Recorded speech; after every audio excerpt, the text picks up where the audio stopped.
For example.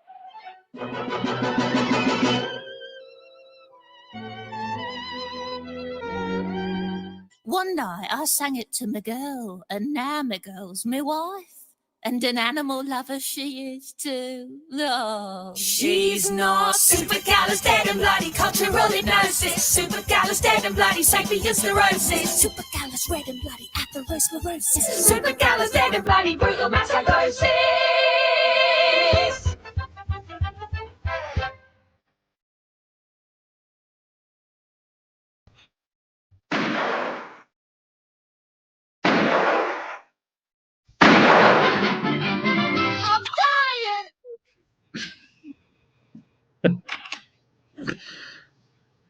How's it going, everyone? What twisted mind did that? Yeah, seriously. I'd like to introduce Jack Gescheidt to the show from the Tree Spirit Project. I hope I didn't slaughter your last name too much. You did a pretty good job, considering you're not German. Well, cool. So I found your podcast that you do weekly. And I was like watching and I was like, holy crap, like these guys I could have on my show. And I learned a lot in the small amount of content that I went through about what's going on with these ranchers in California. In the last couple of months, because I do so much vegan activism on Facebook, I've been getting inundated with these like ads for farmers telling people about how farmers are about the future, not the bottom line, and that they're like the greatest people we have and stuff. But then I see the stuff that you and Skylar are talking about. It's like, wait, these guys are like Satanists, pretty much, like peak, really like immoral people. And you think in California our local wildlife would be taken care of, but it doesn't seem like it is. So at that, I'll let you take over. First, when did you go? You don't want to do that, Jeffrey. Yeah, I know. That's one thing I noticed. I was like, I got to get this guy on the show because he'll just run the show for me. No. We're going to play off each other. And hello, Arjan, is it? Yeah. Hello. I have no idea who you are, but welcome to Not My Show. This is Arian. Oh, the show's open, so people will show up, and it's always open to anyone. So we kind of like an outhouse. People come and go. Yeah, sometimes we'll have a packed show, and sometimes we won't. But we're all vegan here, and you know. Everyone relax. We're all vegan here. You know, freaks, oddities, 1 in a million. Non-violent freaks. Yeah. Well, I say that just to. I assume there's a lot of vegans listening, but I'm constantly getting criticism from vegans. Like, why are you apologizing? I'm not apologizing.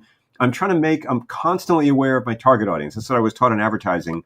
So I'm speaking to non-vegans. Vegans are lovely people, but they've already been converted. They don't need me going on about stuff unless, they want a little, juice from the choir, or was it the, you don't need to preach to the But anyway, I'm looking to preach to the unconverted. That's where always my comments are. So I'll say self-effacing stuff, which I don't really mean. I think vegans, have the word of the Lord.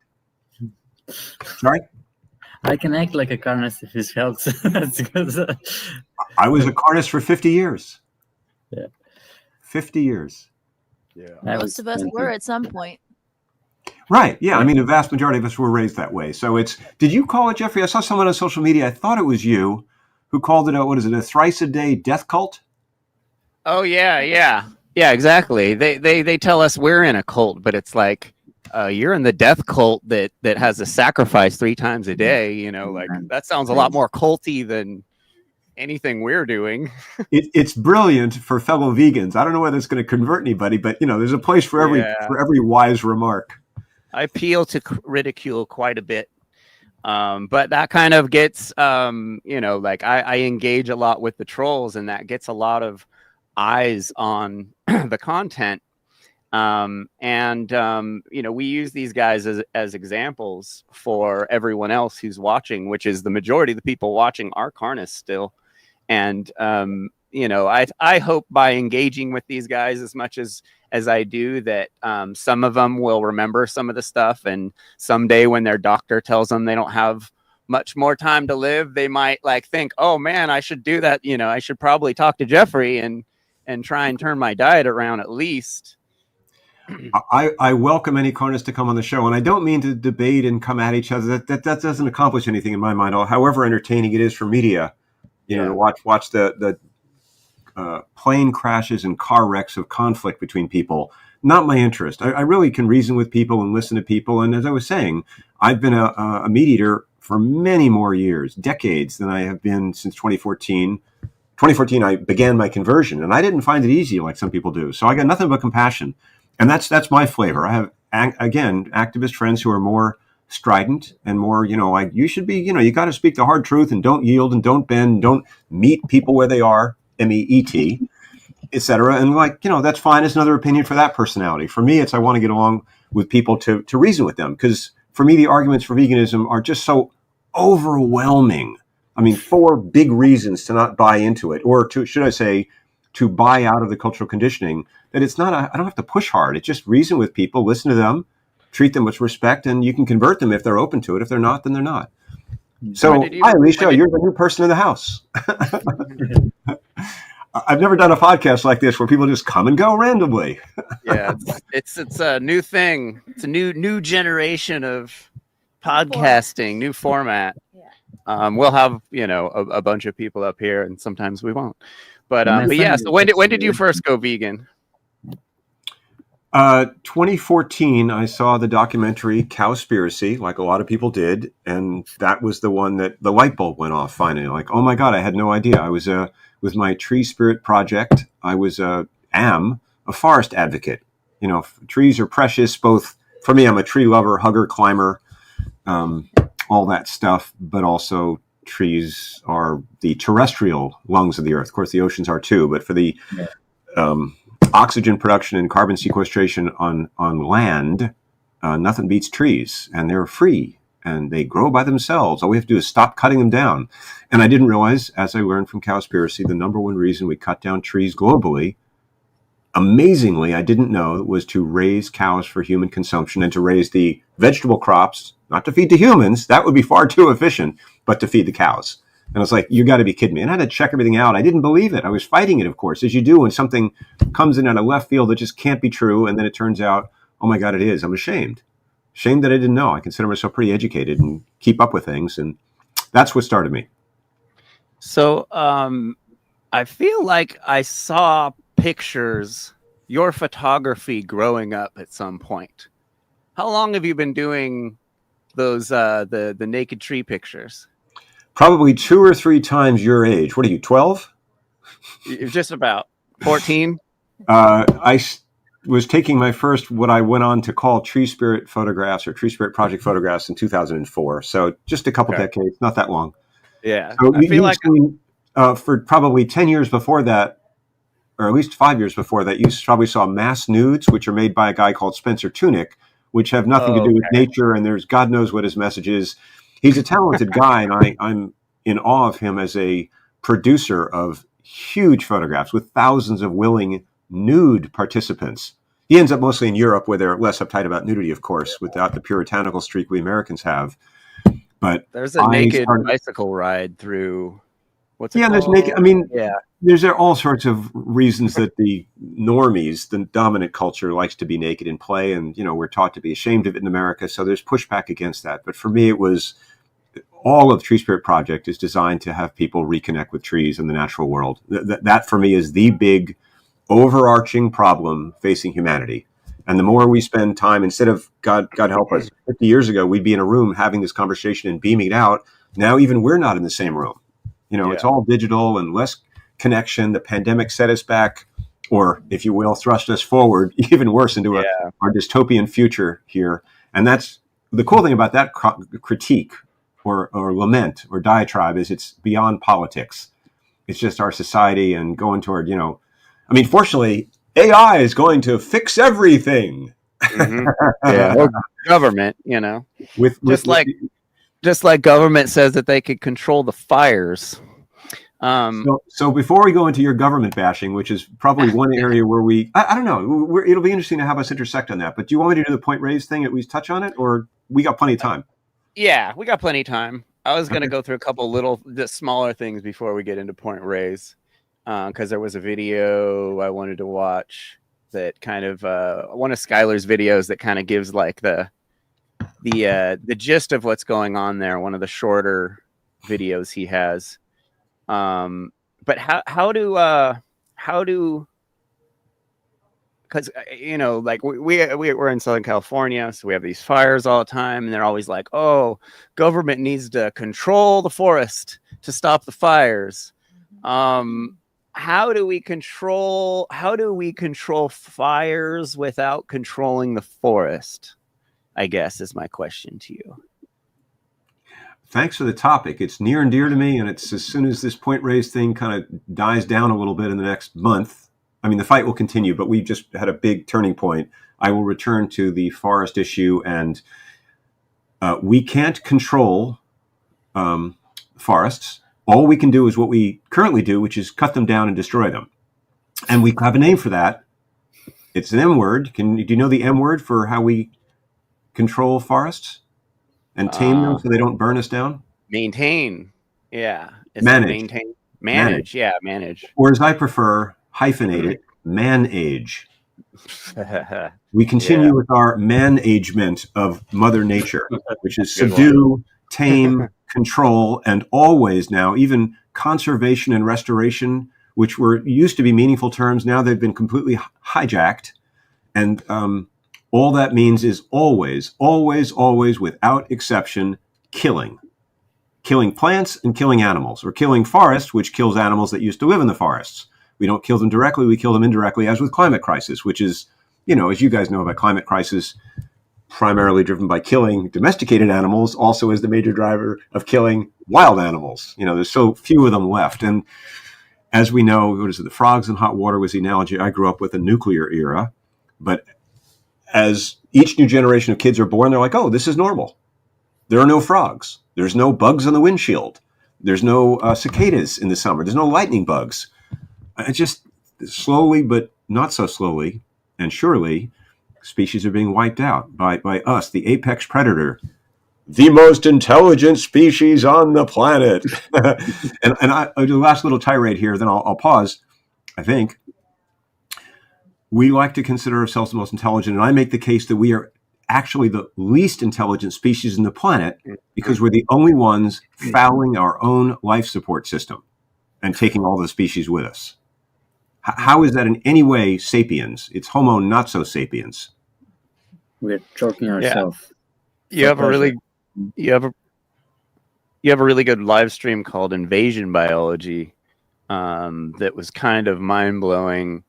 That we learned that they're dumping the animal poison out in the islands off the coast of California because they've decided that there's a mouse problem on these islands, which I'm sure those mice were introduced to the islands by humans. So they're just dumping from helicopters, what's the stuff called? So they haven't done it yet. They've been proposing to do it for a few years. I've been active with a group who is working to just educate people, because then it wouldn't get done if people understood the facts, which is, same with veganism and anything else. Yeah. It's the Farallon Islands. They're 28 miles off the coast, due west of San Francisco. I'm just north of San Francisco, Marin County. The poison du jour is Brodifacoum, a second-generation anticoagulant rat poison, which they use to kill any rodents, but mice and rats. And rats are easier because we've been taught to despise rats, although I love rats and think they're every bit as intelligent as people's pet cats and dogs. Yeah. But, those fears run deep, going back to bubonic plague, obviously in Europe, which of course wasn't caused by rats. It was caused by the fleas on the rats, and on it goes. It just, which you're an anti-government, or excuse me, not anti-government, government conspiracist guy, that they're out to screw us. And in many ways they are, I agree. But when you really look at any of this stuff, especially when it involves humans going on killing rampages, killing sprees, for profit, driven by capitalism, hypercharged by capitalism. They take a genuine fear of mice. It's a house mouse. It's musculus is the species of house mouse on the Farallones brought in the mid 1800s by the best assumption, which both sides agree on, whether you're for or against doing the poison drop, is Russian sailors, and they've been there 150 years, fully integrated into into this ecosystem, which is what nature does. Nature's always balancing. You put rats there, then more gulls will come in and feed on the rats and start making them a food source. And that's not accepted in the management view. We must choose winners and losers. We call the losers invasive species or non-native species. And it's not that I think every species should go anywhere and we should be spreading stuff willy-nilly. But if, for instance, always on a per case basis, if you brought mice onto an island for 150 years and they're integrated in the landscape, why on earth would you take thousands of pounds of rat pellet poison pellets? Sorry, tongue twister. By the way, I've got a flu, so I'm traveling at half mast. This is actually half speed for me, so bear with me. I'm really, really disappointed in your performance so far. It's gonna be like, hey, Jack, and Jack's gonna be like this. You're just gonna fall over. Just gone. Yeah, or better yet, I don't know that I can do 2 hours without a bathroom break. I don't know about you guys. You don't have to do 2 hours by any means. Thank you. But so anyway, it's dropping rat poison on an entire ecosystem, which of course even U.S. Fish and Wildlife Service, who's pushing this, they're the front group supported by the industry that's making money off the rat poisoning, and they want to poison many islands in the Pacific. It's far from just Farallones Island near San Francisco, but it's a moneymaker, and it's always about 1,000 gulls, 1,100 gulls will probably die too, and that's called not collateral damage. They have another name for it. I'm blanking out. Like I said, yeah. I think it is. I confuse it with the fishing industry, which is bycatch and bykill. Yeah. There's a great bureaucrat's term for when we kill 1,000 wild gulls. By the way, the Farallones are a national marine sanctuary. The best place to drop rat poison and see how that goes. And of course, from hovering helicopters with these baskets filled with the stuff, none will get in the water. Don't you worry. It's scientifically proven. I have a question. This is Alicia, and I actually watched the podcast when Jeffrey first came on, and then you guys all had the chat, like, let's connect at a later point, and you were talking about the Faroe Islands. So it was very informative. Thank you. I have a question, because usually when there's something being done to something, there's a reason. So if we follow the breadcrumbs, what is the value? What is the inherent value that doing damage to such a ecosystem would do? What do they claim, or what do I make of it? You could fill in the blank. What do they claim? Probably. Well, they claim is going to be puffery. What is, what are those that are, it's pretty close to San Fran. Is it geographical? Is it marine wildlife? What is it that the real inherent value is? Well, since we have enough time here, which is really a delight, usually I'm reduced to 20 seconds or, maybe the entire show is 20 minutes. Here we get to go into it. So I appreciate that. They would claim it's what the term, I didn't make up the term. I have a shelf of books over there. I can throw them up later to show people. The topic is invasion biology, and that's man's, and I don't mean humans, I mean man's, the masculine energy of our species, deciding what should live, what should die, and we're going to kill what shouldn't be there. And, we'll even blame ourselves. Well, we move these species around and it's unnatural, Jack, so you're completely full of beans. We shouldn't have put mice in the island in the first place. And I say, sure, okay, fine. But it happens. The Vikings brought species around, 1,000 years ago. Yeah. And, Darwin found the seeds of plants dandelion grown across oceans on the feet of ducks. So species are always on the move, always mixing, always battling it out, or not battling out, coexisting and cooperating. That's just the nature of nature. And it's only man that says we're going to put a stop to that nonsense and we're going to kill the bad ones, as if we have the wisdom. That's the bitter irony. There are probably some species that could better decide what to live or die. Those are the wild plants and animals that aren't lost in their minds. We have enough arrogance to think that. That's for sure. So anyway, so let me stick to Elisa's question. So thank you. They would say they're doing a service to the ecosystem and doing a restoration by killing the bad mice that shouldn't be there. And get this, the harm that they admit the mice are doing or say the mice are doing is it's not that the mice are doing damage per se, it's that they attract, I'm not making this up, burrowing owls from the mainland. A couple dozen burrowing owls fly in to eat the mice. And then when the mice population drops seasonally, as it does, then the burrowing owls stick around and eat the eggs of nesting. What's the species? I'm sorry, again, I didn't review this. It's not cormorants. It's not terns. It's not gulls. I'll come up with another. The ashy storm petrel. Thank you, brain. It kicked in. Ashy storm petrel eggs. Of course, that's considered a rare and protected species and is a breeding ground, which it is. Fine. But that's the reason to kill. The estimate is it was started at 20 and 30,000 mice. Now it's up to 40 or 50,000 mice. Every new proponent of it exaggerates the number, and the number goes up and down. And there's no recent studies other than one that's, I think, 5 years old. And the whole thing is put on hold for the moment for another reason we'll go into. But so that's the reason, to restore balance to the ecosystem, Alicia, by killing all the mice. And they say they have to, get this, they also say, and this is not a claim, this is what they say, they have to kill every mouse, literally every single mouse, because 2 or 3 or 4 can breed. And then within a year or so, it's, because mice breed very quickly, they would be back to the same problem. So they might have to drop not just 3,500 pounds once, but a second drop, or even conceivably we might have to drop a third drop, spread out over, I'm not sure how many weeks or months, depending on what they assess is how many are dead and how many mice on an island full of little holes that percolate into the ocean have escaped the first round of killing. And of course, each round of killing kills everything. So that's what they say. And then I'll tell you what I think when I give you a moments to interject there if you'd like. When they say that, and it's backed up by paid for reporting, paid for by the people above, no doubt. I mean, are the people who create the reports paid by the people above?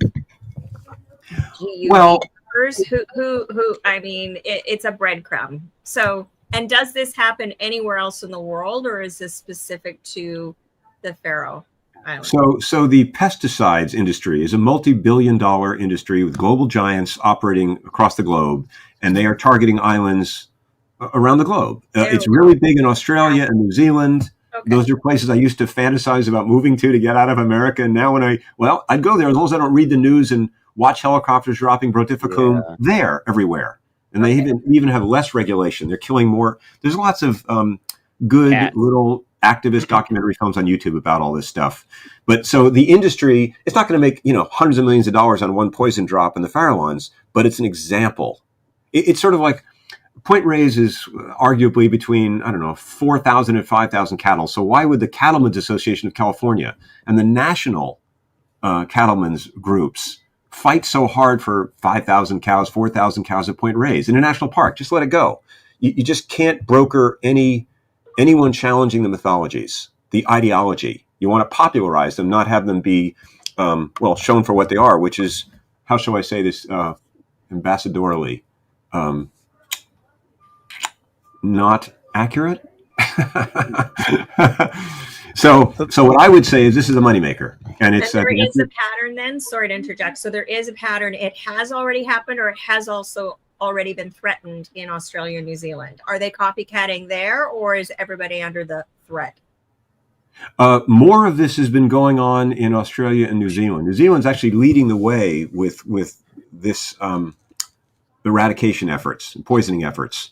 It's funny. One book, see if I can grab it real quick. I'll just show the cover of it. Don't go away. I'm right here. Here. It's just interesting for the broader group as he's put in the air. Like, I mean, that is all in. That is an all-in situation. I wouldn't read you guys. A Croc or a Birkenstock? Absolute. Brace yourself. Fully involved in the. But it is interesting how often you just look for patterns. What's that? Incoming knowledge. Brace yourself. Yeah. But I mean, often there's a pattern. And of course, if you see it with the Commonwealth countries, as we saw with the COVID, they have a propensity to approach things in a different manner than in the US. So it's just curious. I'm just looking for patterns. Sure. And the nice thing is, I mean, for all its faults and flaws, of course, which we can wax philosophical about it, America still has some NEPA laws and stuff in place that we can leverage in court and stop this nonsense. And the thing that I do that I'm good at, I used to be in advertising, is as an activist is raise awareness. Do some media story, which I did at Point Reyes numerous times, which gets media attention, informs the public. And then when there is a lawsuit, there's a lot of political and social pressure brought to bear in that suit, and it can bear fruit, as happened at Point Reyes Seashore, a rare win for the good guys. Yeah. And then as far as the Farallons, their budget was cut to the, what's the parent group, as it were, of the U.S. Fish and Wildlife Service. It's in the Department of Interior. But anyway, without the specifics, which again, I'm sorry, I'm just a little foggy, and I didn't review all my facts for the Farallons. But basically, the agency's budget was cut, which usually is a bad thing when they're cutting, budgets to the EPA or whatever. But there's so much bad work being done by these agencies now. And the U.S. Forest Service, that I know more about. They're really just a front for the timber industry. They raise their money by selling timber. So when you cut their budget, it's often beneficial because they can't go ahead and cut down more forests to save the forests from burning down in catastrophic. I'm using these quotes because these are all bullshit words that are just used so regularly. And then the media isn't in on it, but they sell the scare stories. That's where they make their money. It's not like they want to cut down or kill nature, but they will sell a story that says catastrophic wildfires are overtaking the West and killing all of Los Angeles. Well, it's not completely false, but a catastrophic fire is not the right term, and the right action is not cutting down more trees, which makes a drier, hotter climate, which brings more fires. And if you were to cut down all the forests, then you'd have, guess what? And I don't expect you guys to know this because it's something I've just been studying for the last few years. Grassland fires, which burn even faster. There's not as much density to it, but it doesn't matter. It just takes, to burn your house down, you just got to have the flames reach your house real quickly before anyone can help you. So a grass fire is just as dangerous and moves faster, even though it doesn't throw the shower of embers that a canopy fire of a forest does. So the only protection, to answer your earlier question, Jeffrey, the big answer, crazy as it seems, because it's simple, you protect your home everywhere you are, anywhere you are, from a wildfire, whether you want to label it catastrophic to scare the crap out of people or not. Two things: home hardening and creating defensible space, usually 20 to 30 to 40, 50 feet, no more than 100 feet from your house, depending on where you live. And if you're on a hillside and air is going to blow things at you, but you make it so that, and there's a guy named, Jack Cohen, who's a retired wildfire researcher, physical scientist, he called himself, used to be with the Forest Service. I'm sure he'd be kicked out of a job now if he was still practicing. But he has all these I've got him on my website, my wildfire page, and he's on YouTube videos. And he's just sensible, logical, rational. Yeah. Not. I'm a histrionic guy, and I'm like trying to convince people. He's just matter of fact a scientist, and he's just showing they were doing. They generate embers in a lab, and they blow them onto these simulated houses, and show that if you get all the needles off the roof, you get the needles out of the gutters, you don't have shake roofs or dry side paneling with wood stacked against your house to ignite and then burn your house down. You can actually coat your house with embers. Oh, and close the attic vents if you have an attic, depending on what part of the country you are, where embers go in and totally are going to ignite your house. If you just protect against those things with vents and such, your house won't burn down. You don't need to go do anything, certainly beyond 100 feet from your house. Yeah, I lived in Central America for a while, and I was there for one of their every 3 years fires, and everyone just kind of helps out each other. They all have I forgot what they called it in Spanish, but there was this, like a 6-foot barrier in between the neighborhoods. When the fire, yeah. And when the fire comes through, everyone just shows up with shovels and they control it. And they've been doing this so long that only a small brush fire comes through every once in a while. And they still have, they're somewhat tropical. They aren't very, their tropical mowed down by the USA in the 80s, but they have somewhat their tropical forest is coming back, and then there's no firemen or anything like that. Everyone in the neighborhood just deals with it. They all come together and put the fire out. But that's not an arid climate like Los Angeles is currently, correct? It's pretty dry. There's a lot of wind. There's wind almost year round, but there's a dry season and a wet season. There's no 4 seasons. It's either wet or dry, and the dry is very dry and very windy. So there can be pretty bad fires down there. So a lot of vegans these days have this idea that humans need to go into nature and take the animals out and take care of all these animals. That's the most vegan way of dealing with animals being killed in nature, the horridness of the horror of nature. They think that, and there's a lot of people talking about this. What do you think about that? You have to give me a couple hours to process that. I've never heard that before. Oh yeah, it's big. I mean, what's tragic about it is obviously there are well-meaning people who care about animals. That's what's so sad. And I mean, even if that were, I'd be against it if it were possible, but I don't see how that would even be possible. So what are we talking about? I mean, it's like saying paleo diet. I'm just going to eat meat. Yeah, exactly. Are you really going to have this conversation? Are you that?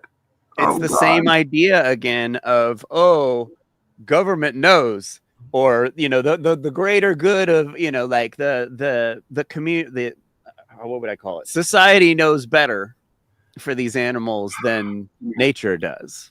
I think I've still got too much of a stomach bug in me for be able to stomach much politics, but let's do this 5-minute thing. I want to hear, I've been really curious what you're going to make of this. Agree, disagree, whatever you want, of course. Yeah. My opinion, that's why my mouth is moving.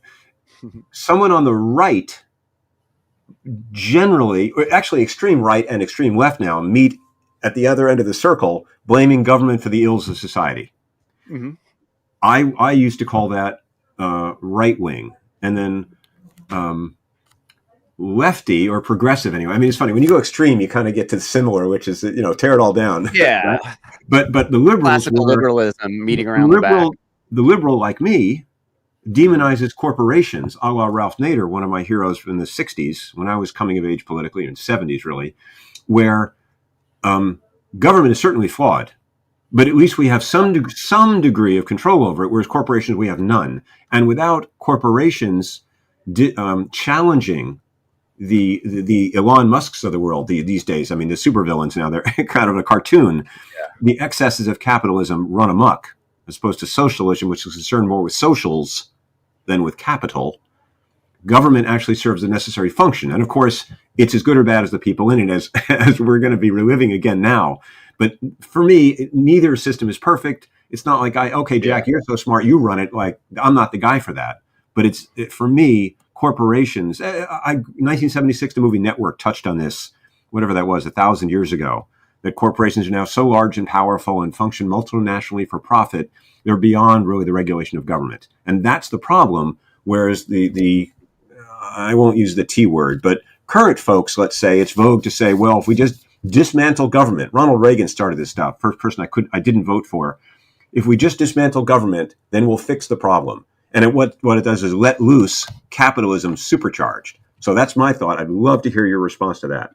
Well, so without government's monopolies, you won't have this kind of problem where you have these corporations that are run amok, because without, like, in a truly free market without government regulation, corporations, like I used this analogy last week, actually, like you got three companies that sell ketchup, right? One of them sells poisonous ketchup, where some people would say, oh, you gotta, have government to make sure that poisonous ketchup company gets pushed out of business. But without government, the corporations are regulated by the tax dollar, by people voting with their dollars, basically. And okay, hold it. Pause button.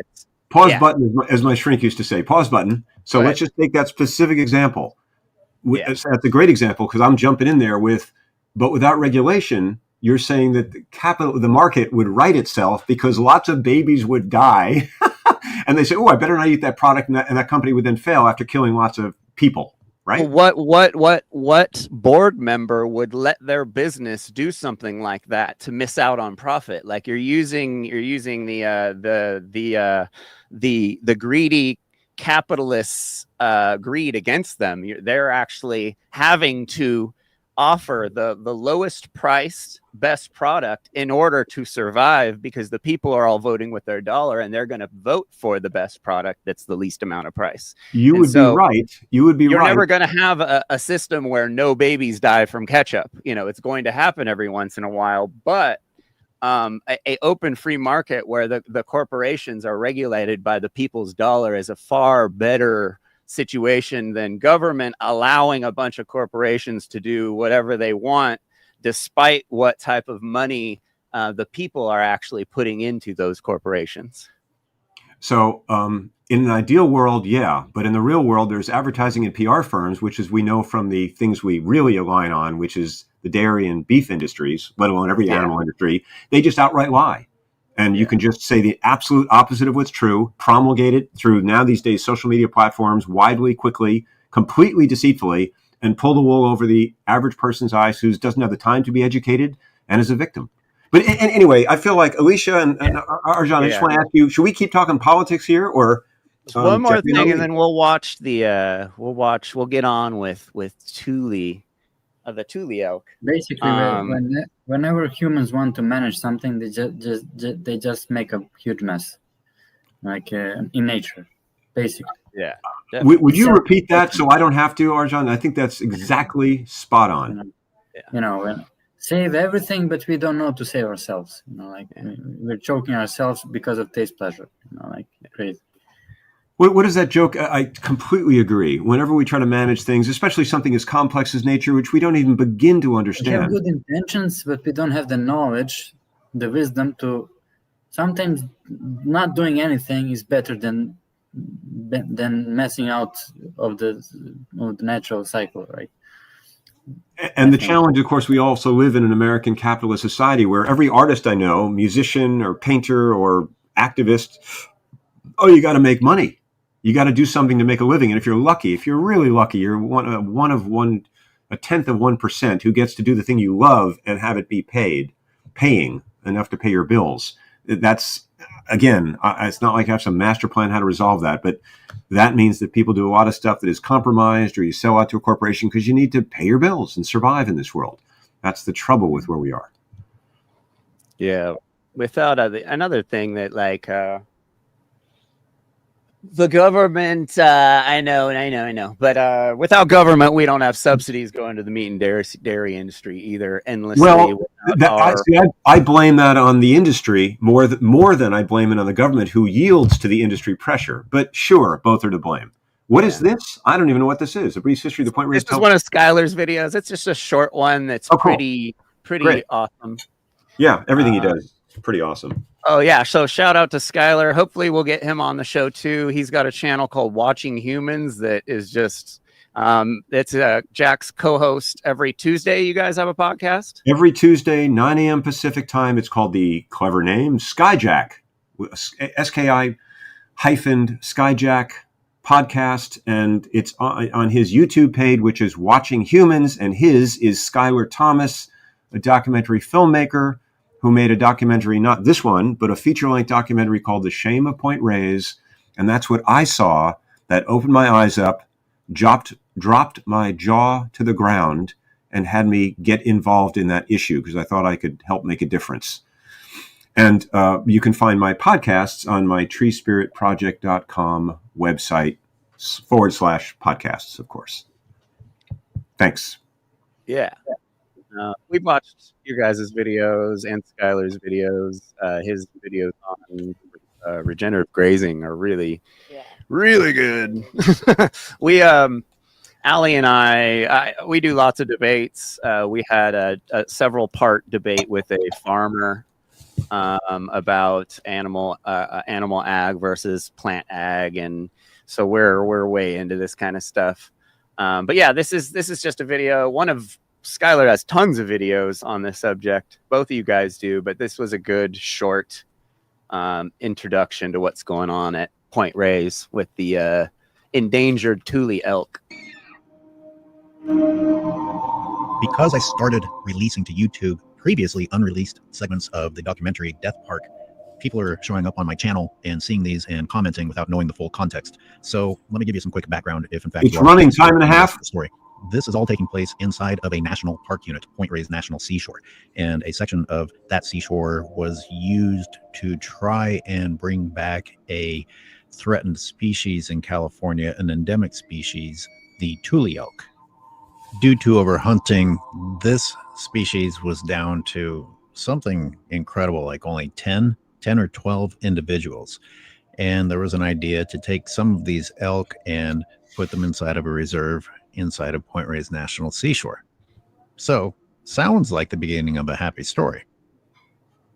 Now, because of private ranching operations that, for a very, very complicated explanation, have been allowed to continue to operate their private businesses on the lands of a federally owned, publicly owned seashore, a fence was built that prevents these animals from free roaming because of the quote unquote threat that they may or may not pose to these ranching operations and their profits. And that's the only reason. The elk reserve, or as activists call it, the elk prison within a national park, has been part of this Point Reyes National Seashore story since 1978. And over the years, some really ugly things have happened, some sad things, because animals that are trapped can't change their scenario. They can't migrate. They can't move to find better forage. They can't move to find different mates to strengthen their genetic line by dating outside of their immediate community. They can't find water. The habitat itself that was designated to the elk is not ideal, despite what the Park Service might tell you. I mean, the animals are wild animals that are celebrated for being wild and iconic for wild California, and yet they're all prisoners and not allowed to behave in a wild way. And this results in huge die-offs, like massive die-offs. Like approaching 50% of the entire population die-offs in years, which of course further dilutes the genetic pool because you have that tiny population that tries to repopulate within itself. Despite being a California Bay Area resident, I didn't learn about this until 2017 and really got involved in late 2017, 2018. And part of the first film I made about it documented the previous drought and die-off before I got involved, which was a very, very sad story. And part of that sad story was how the Park Service treated the scenario, how the Park Service would tell the public who actually were concerned that, don't worry about it. We're going to take care of it, or we'll look into it if there's a problem. And, we're looking into remedies for this, which of course they weren't. Now, history repeated itself, and the public was a little wiser for the wear. And when the Park Service was providing their same old excuses, people didn't just shut up the way that they did before. They didn't just take the Park Service at their word, as they shouldn't, because the Park Service never did anything before. They didn't do anything the next time, despite the growing pressure. And then this happened again. And over time, we gained some momentum in exposing exactly how badly the wildlife in the park were being abused. And it doesn't seem to have a very good explanation other than catering to what the ranchers want to happen, because the ranchers complain about elk or any form of competition that might pose a threat to their profit margins. And yet that sounds ridiculous. I'm sure some of you out there say, oh, no, come on, ranchers allow wildlife on their land and all that. Well, this is a unique situation. I don't know what to tell you. These ranchers are giving wildlife friendly ranchers a bad name. So it's just the reality of the situation. There are documents on top of documents on top of documents of the ranchers writing in and saying that they want the elk killed, they want the elk removed. There were some axis deer that were eradicated, but the axis deer were not, in fact, native. So that's not nearly as crazy as the idea of wanting to get rid of what was supposed to be a wonderful recovery story for a native animal inside of a national park unit. So those of you who have recently tuned in and saw the videos in which I went out and filmed how the elk reacted once the troughs were brought in, what you need to understand in context is that the Park Service was being sued at the time to help the animals. Even as they brought the troughs out, they were fighting against bringing in or being court ordered to help the elk. So that should cause you to wonder, well, why did they bring in the water? And we believe that it was because they were being exposed on a national level for their lack of proper management, I guess you could say, for their negligence, for their mistreatment of the animals. And leading up to this, they were telling people over and over and over again in emails, on their website, in public statements, that the elk were fine, that the elk had plenty of water, going so far as to say that the elk wouldn't respond to the troughs because they were foreign objects and they had, quote, plenty of water from natural sources. But when the troughs did in fact go in, which seems to have been a publicity stunt, the elk did respond. And the elk responded immediately, which is, that's noteworthy considering that the Park Service actually thought that the elk would reject these foreign objects. And indeed, whether you think that the troughs would be an intimidating object or not, the fact that these wild animals did, in fact, go to these brand new sources of water rather than the supposed plentiful, those are the words of the Park Service, the plentiful sources of water, really says something. And as I hiked the 9 miles out to the point, it was the same story the whole way. These animals desperately needed water and they desperately need food. They desperately need non-toxic, non-invasive forage. Like I said, my involvement dates back to 2017, and here it is 2024, and we're dealing with the same old crap. Same old unresolved crap. Same old delays to actually make progress. Anyway, that's where we are.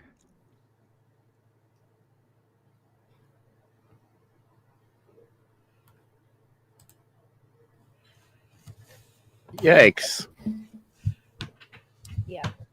Pretty horrible video. And that's only one example. I guess it's been going on a long time.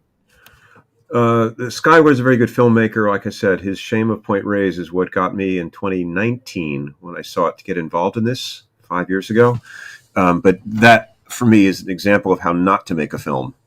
Which is, you're saying what? No, I'm serious. You're saying, I just had this discussion with somebody else. You're saying one thing and showing something completely different. There's an elk on the ground kicking, and I'm like, what the hell? I'm looking to say, what the hell is, and I know what it is. I've used that footage myself, but like, what the hell is that? And you're talking about something that you're not showing.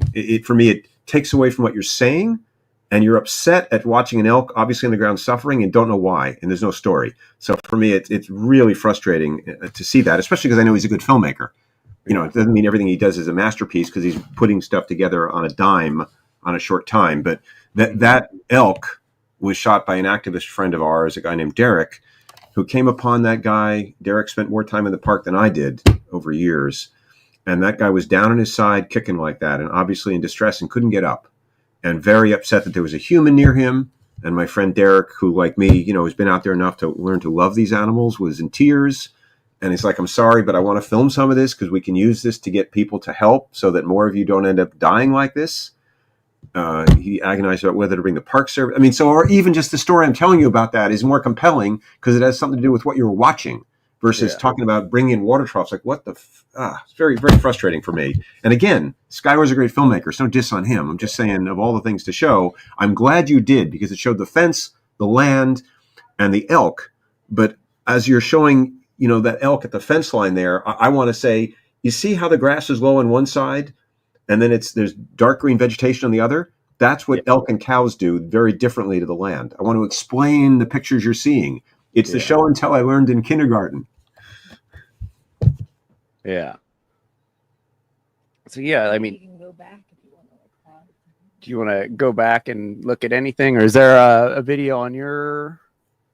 I wasn't asked to prepare anything. No, I had short stuff, but it would take me 5 minutes to go find and pull it and get it to you, and it's not worth it. I can just describe a few things, and the reason I got involved at Point Reyes was because it's not just about those beautiful elk who the more time you spend with them, the more you get to have an affection, an affinity, a connection to them, a connection to nature, the opposite of man-aging nature where you decide what to kill in order to protect. Yeah. And it's about the cattle industry.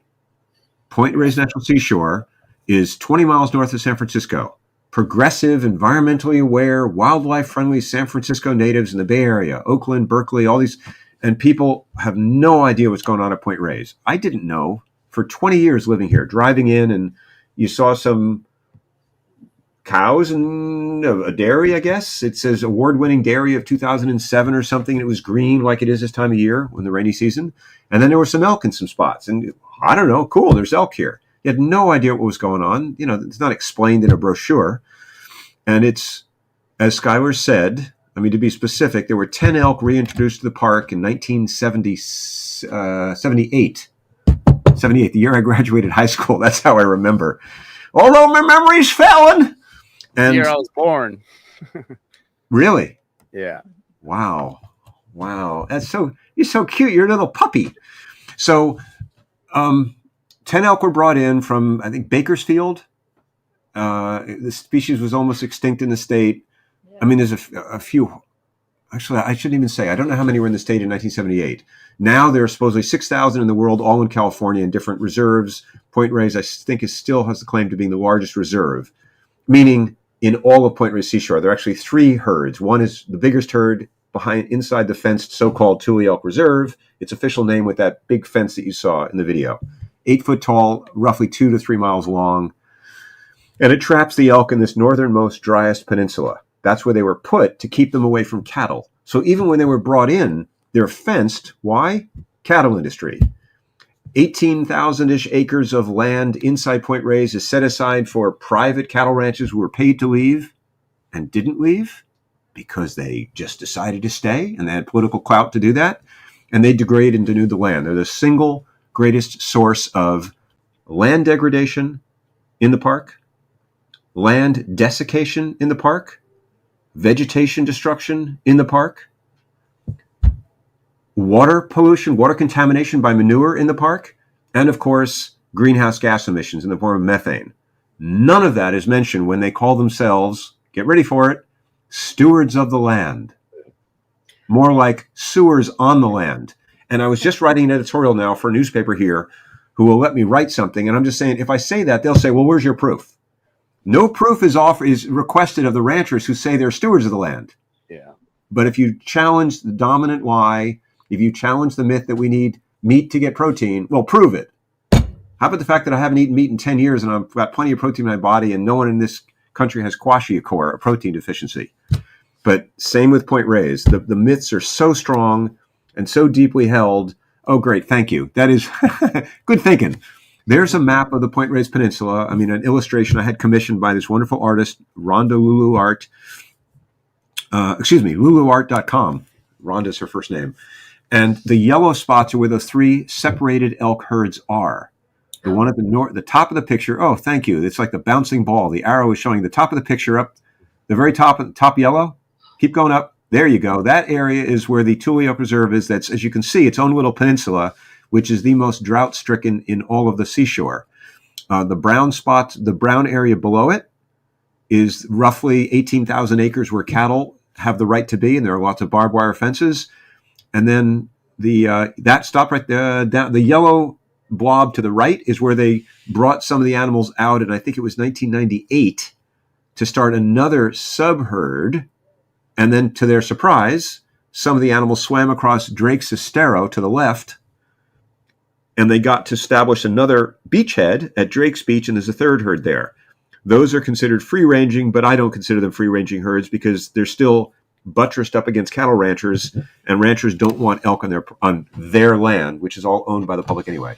So the big deal that just went down, the huge win, is after, well, it wasn't just my 5 years of involvement, but things heated up when I and a bunch of hundreds more people got involved recently.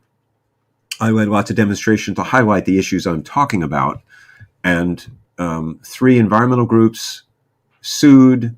I was involved in another lawsuit brought by Harvard Animal Law and Policy Center, which was actually 3 years old. This one is like 2 3/4 years old, but this latest suit won in court with a negotiated, mediated settlement, and the Nature Conservancy entered as an invited third-party mediator and is paying ranchers a second time millions of dollars to leave, which will turn most of that brown cattle land cattle-free. And then all 3 herds will be defenced and reunited, or allowed to mix and mingle as they please. Weren't they supposed to be gone in the 60s? Yeah, sorry, I gotta keep, my voice is starting to go. So in the 1960s, in 1962, the park was created, and the ranchers fought it tooth and nail. They now lie about this and say, oh no, we helped create the park, we're such heroes. Nonsense. They fought it tooth and nail. There was even a lawsuit by one of them to stop the creation of the park, which, yes, paid the equivalent of $400 million in today's dollars to the ranch families to leave within, most of them called life leases, within 25 years, or upon their death, they would retire their leases and move out, and then it would become a wild park, which is the intention. Oh, why pay the millions of dollars if not to leave? And yet now they say, no, that was never the case. We were always supposed to stay.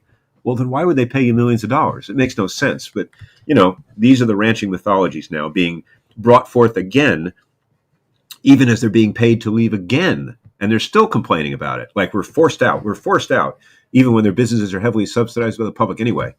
I got to get a lifesaver. Go ahead. For my throat.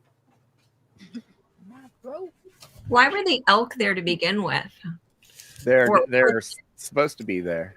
So elk are native species. They were what's called extirpated, not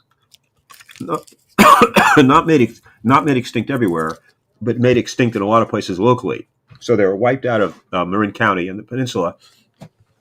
Marin County is where the Point Reyes Peninsula is, and they were reintroduced. Hey, I have an idea. Let's put elk back in the park and let them breed. Great idea. Unfortunately, you got cattle there. Cattle industry doesn't want them there, but they did it anyway. One of the good things the Park Service did. I saw you. You did an interview with Tuttle. Will Tuttle.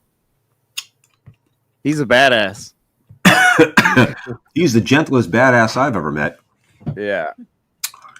I'm going to have to speak in shorter bursts. I'm too over the flu, and I can't do. Oh my God! I made to the 1 hour mark. Yeah, baby.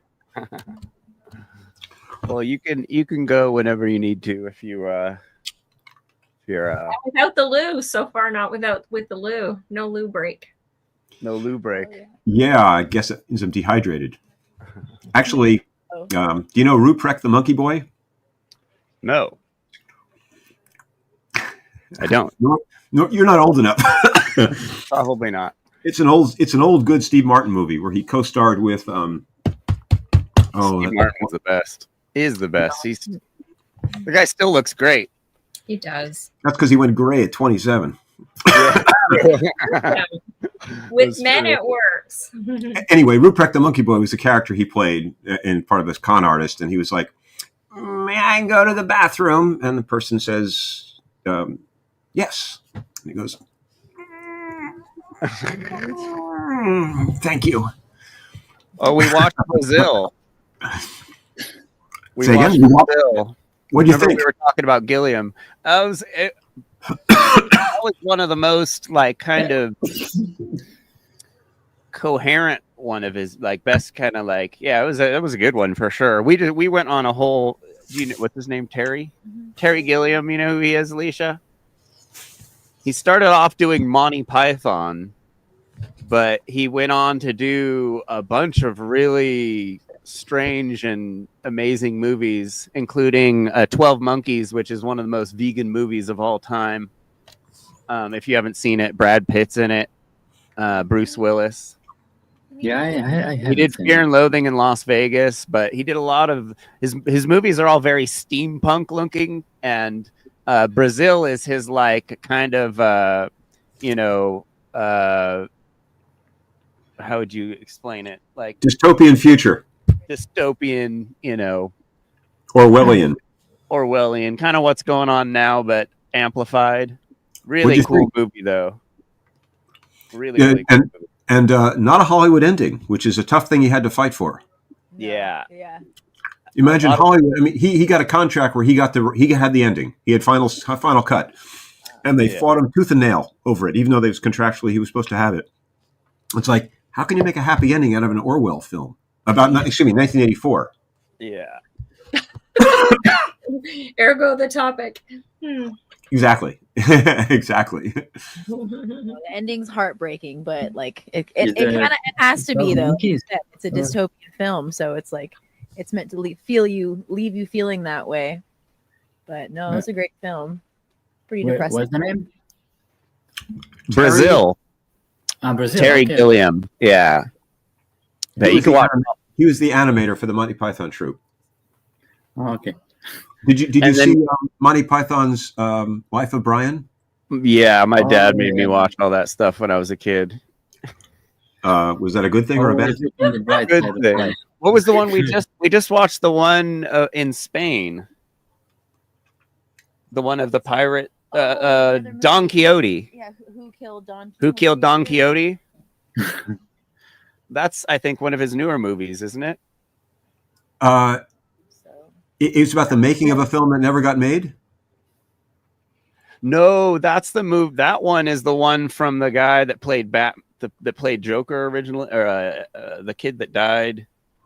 This is what an old party is like now. Yeah, remember that movie with the guy? You knew with the thing? No, the other with the girl. All with the handsome guys were in it because he died halfway through it. And I'm just sure this makes riveting TV to watch. Just riveting. Helps me with my brain, but no, these movies are pretty crazy movies. But we just watched one that was, I think, his most recent, and it was the Don Quixote. Who was the main character in that? I don't know. Maybe it's the name. It was Adam Driver. Adam Driver was the main character, who's kind of a goofy dude, but it was all about if you haven't seen that one, Jack, that's a really good one, because it's like the movie kind of inverts in the middle, and like it's a pretty brainy movie. Imaginarium of Dr. Parnassus. That was the one where Heath Ledger died halfway through it. And then he had who were the guys? Wasn't that the Joker? He had Jude Law and Johnny Depp like finished the movie as him in the movie, because the movie's so crazy. It's not even a big deal that they changed the main character halfway through it. So Heath Ledger died, had an overdose halfway through this movie, right. and those other guys came and finished it. And it's a pretty unusual movie. But the Don Quixote one was kind of cooler than that one. But they're very pretty and very like the production on them is like really over the top. So they're really cool, fun movies to watch. He does a lot with a small budget, as the English can do, because they're not American. His other famous film, well-known acclaimed film, not about famous, is The Fisher King with Robin Williams. Oh, that's him? I forgot that was him. Yeah, that was. I remember seeing that movie very young, and then kind of being like, that was weird. And then I saw it again more recently, and I'm like, oh, it was a pretty neat movie, but I forgot. You saw it as a fetus? As a Young girl. The young girl, Back in the English day. girl. Yeah. Gucci goo, look at the movie,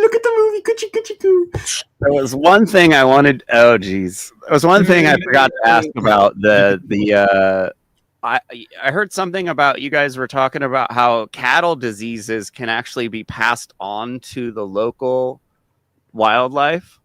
I've never heard that before.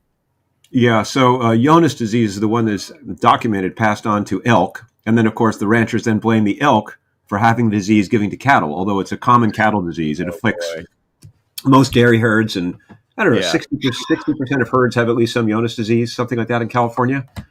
So it's the typical thing. I mean, if I list it out, we can do a PowerPoint of all the destructive things that cattle ranching does.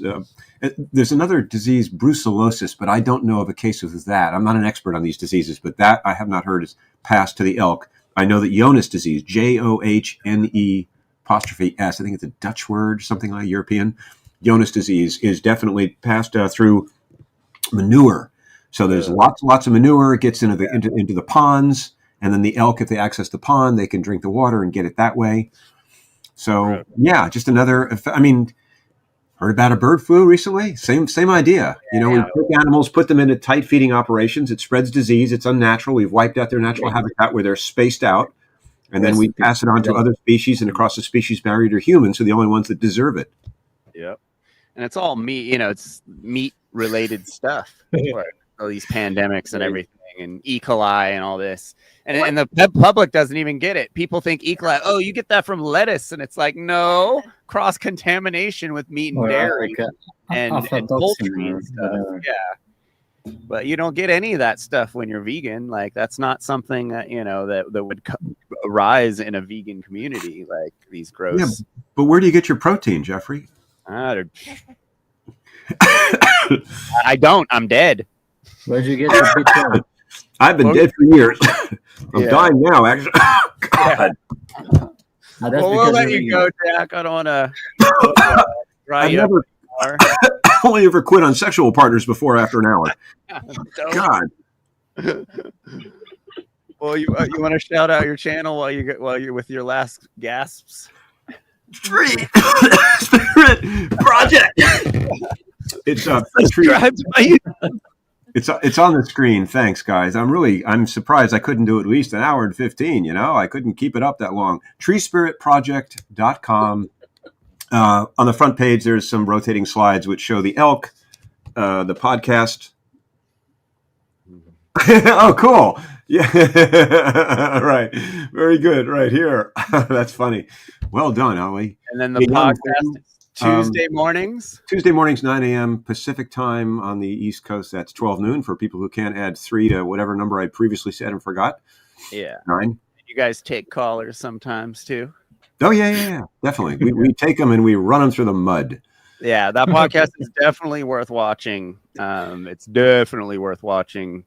Make sure you like and subscribe and hit the notification buttons on that it's on Watching Humans, right? The podcast.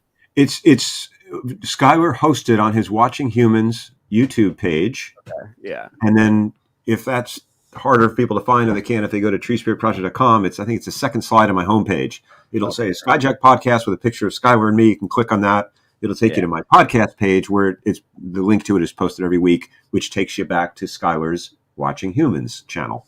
Make sure you guys subscribe and hit the notification button on all those places so it will remind you when they go live, and then you could go and watch and support them then. All the little likes and subscribes and notification button presses you give really boost small channels. It does more than you think.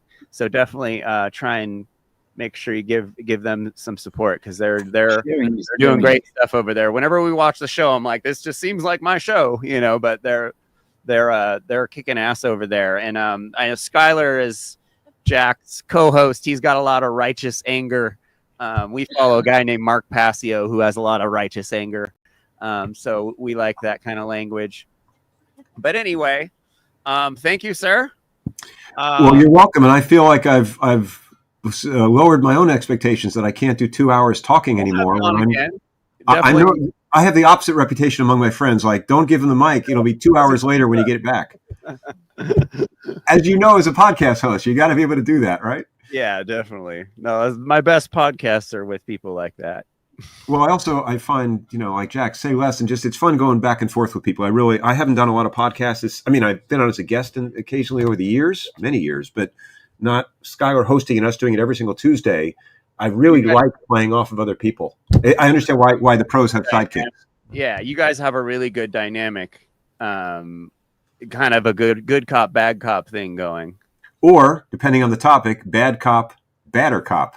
Yeah, exactly. And as my ending soliloquy here, or offering, as they say when you hand someone and that is, as in the vegan community, if you say certain things like, well, that's letting the cat out of the bag.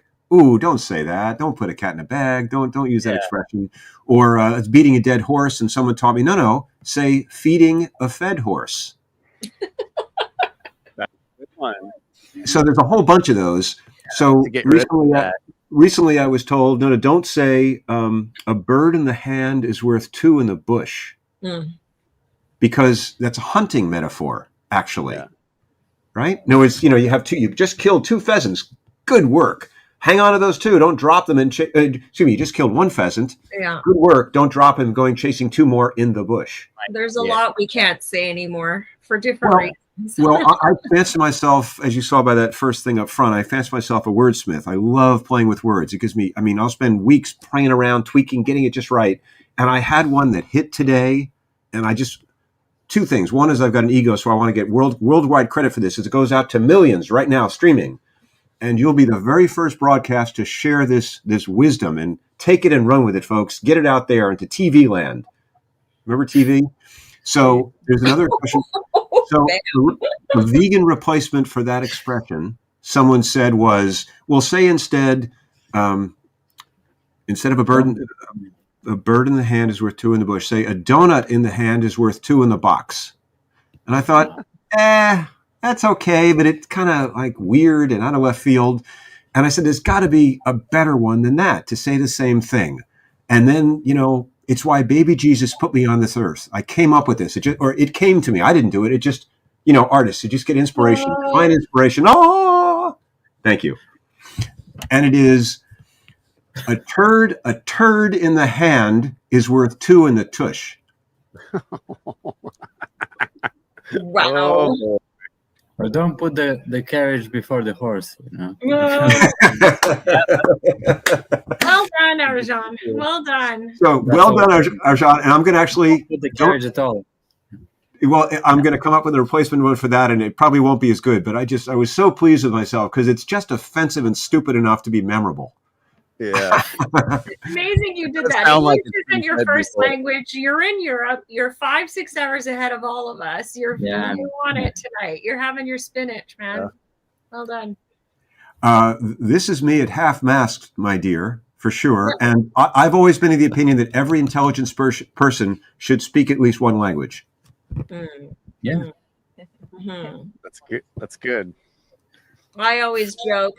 I'm bilingual. I speak English and Visa, both internationally understood and accepted. So, Alicia, are you a regular here? A couple of weeks. Yeah, I'm from Serbia. She's been going like 3 months every episode, I think now. Yeah, I'm in Canada. Arjan is. Where are you in Europe again? Serbia. We're ex-Yugoslavia before, Croatia, Serbia, Bosnia. I'm from Serbia. Yeah. As the tennis player, Novak Djokovic. It's only to Americans you have to say all that, right? Yeah. Yeah. Where? I love where you are. My parents were married there, and I was conceived there. TMI. But anyways, it's a part of my heart. Well done, you. Why is that TMI? That I was conceived there. Wait a second. You're not implying that your parents had sex, are you? That's so inappropriate. This is America. It must have been the Polachinka. Got them going. My favorite dessert is from there. Yeah. Sarma. Good people, good times. But it's so nice to have such a platform that has such a, a global breadth and reach, and right. awesome. Thanks to the internet, we can exchange information. Yeah. Some gift from the robot overlords before they take over completely. The appalling ignorant AI, AI is appalling ignorant. I did, by the way, I just had a plane ride back and forth, which is where I, of course, got my disease from the East Coast. Yuval Noah Harari's book, Sapiens. Ever heard of that one? Have heard of that one. It was a pretty popular book when it came out. I'm always 10 years behind the curve, of course, but it's really, really good. And it even has a vegan message, although he doesn't identify it as that. He just describes without unflinchingly from the truth about what cows especially go through. I mean, I'm only 125 pages into a 400-page, 5-pound tome, but it's really good. And his next book, the reason I brought him up, he's a history professor out of Jerusalem University, and he wrote a book called Nexus, about what he calls alien intelligence, AI. And he's not against it per se, but he does say, this is a big friggin' deal. Take note, humanity, what you're doing. And goes, and I haven't read that book, but it made me want to read his previous book, because I knew that would tie in more directly with Homo sapiens, which I do write about as a lay writer. Yeah. Awesome. If that's not too much information, we should. Economic Forum or something. Yeah, he's from the WEF, and I would say no bueno. Bye. No. What's the WEF? Burn the book. What's the WEF? World Economic Forum. Who is? Klaus Schwab. Like, I'm sorry. not a good human is all. I'm just going to put my stance on it, and I'll be like, Alicia, who are we talking about? the one you're talking about. Harari. I think he's the one who said, like, the people are... Pretty sure he's the one who wants to, like, do some things in the world. Yeah. I'm kind of skeptical about that guy. I would be 100% skeptical. I can't even say it. I'm so verklempt here. Anyway. This book? Yeah. Yeah. Okay, I don't know his history. I saw him speak a few times on YouTube interviews, various platforms, and then I've been reading this book and loving it. It's funny. It's like, hey, Hitler was kind to children. What do you mean? Don't badmouth the guy. So I don't know. Maybe you're absolutely right. Are you certain about that, or you think that's the guy? Yeah, he's the bald guy. We're talking about the same guy. The slim guy, the skinny one. The bald. He's skinny and bald, but that does describe more than one person. Yeah. Probably the same guy. Hey, Jeffrey, off with your hat. Let's see what you got, buddy. Oh, I got hair. I have. Yep. You're still going. I'm a hippie. Okay. Well, anyway, Lisa. So thanks for the heads up. I will keep my eyes open and form my own. What? Proceed with caution. Yeah. No, that I pride myself in being able to read critically and take good and bad from almost everything that isn't orange-haired. Yep. About the elk, be worried about the humans. That's my 2 cents. Well, you know what? Actually, again, without naming names, I did learn in the last few years. I always, as a Jewish man, non-practicing, but Jewish identity and culture and the humor and the talking and all that, and the eating. Oh my God, and the eating. Always wondered, like, how could that happen in Germany? This advanced culture, intelligent, cultured, sensitive, aware, dynamic, progressive. Lots of Jews in Germany. How could they go that route? I never understood it, and now I do. Now I understand how fear and ignorance and propaganda and a system that's beating people down and there's poor economics. That's how it. Yeah. History was written by the victor too, and bad output. Yeah. So, say that again, Arjan. Bad input information and bad output. So. So again, Alicia, you may be dead right about this guy. I like a lot of what I've read from him, which he says that information, for instance, just this thought. It's sort of like, I like Woody Allen's funny movies, not so much his molesting child portion of his life. Yeah. Allegedly. I like yoga. Allegedly. I like yoga. I don't really like what Bikram did. There's a fascinating... God, here I am trying to leave.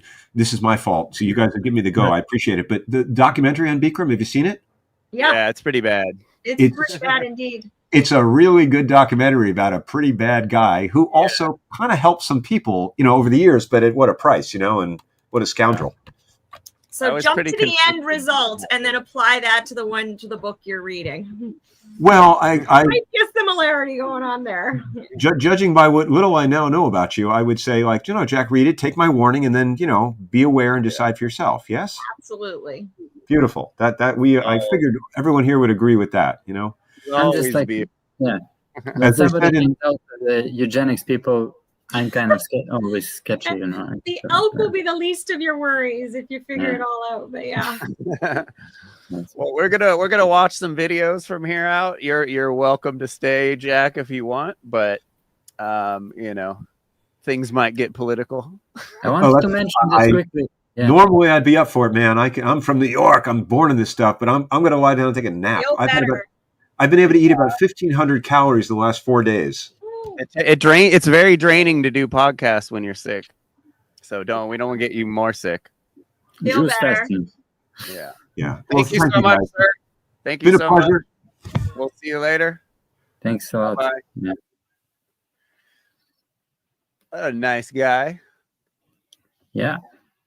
Yeah. So we'll have to have him dive into some other stuff. Very interesting information, stuff that I always, again, I brought it up. I look for patterns, like, so much of it, fires, where are the fires in the world? They kind of do little copycats. So I wonder where it originated with the mice and the owl business. And I pulled up here stuff on New Zealand $1 million mouse success. I don't know. I think you just have to wonder also, what's the fires in Australia were crazy, like 4 years ago, I think. Oh yeah, all the fires are crazy, but I don't know. There was some, Jack has a lot of videos about fire fear and stuff, and there's a lot of that going on because they can't.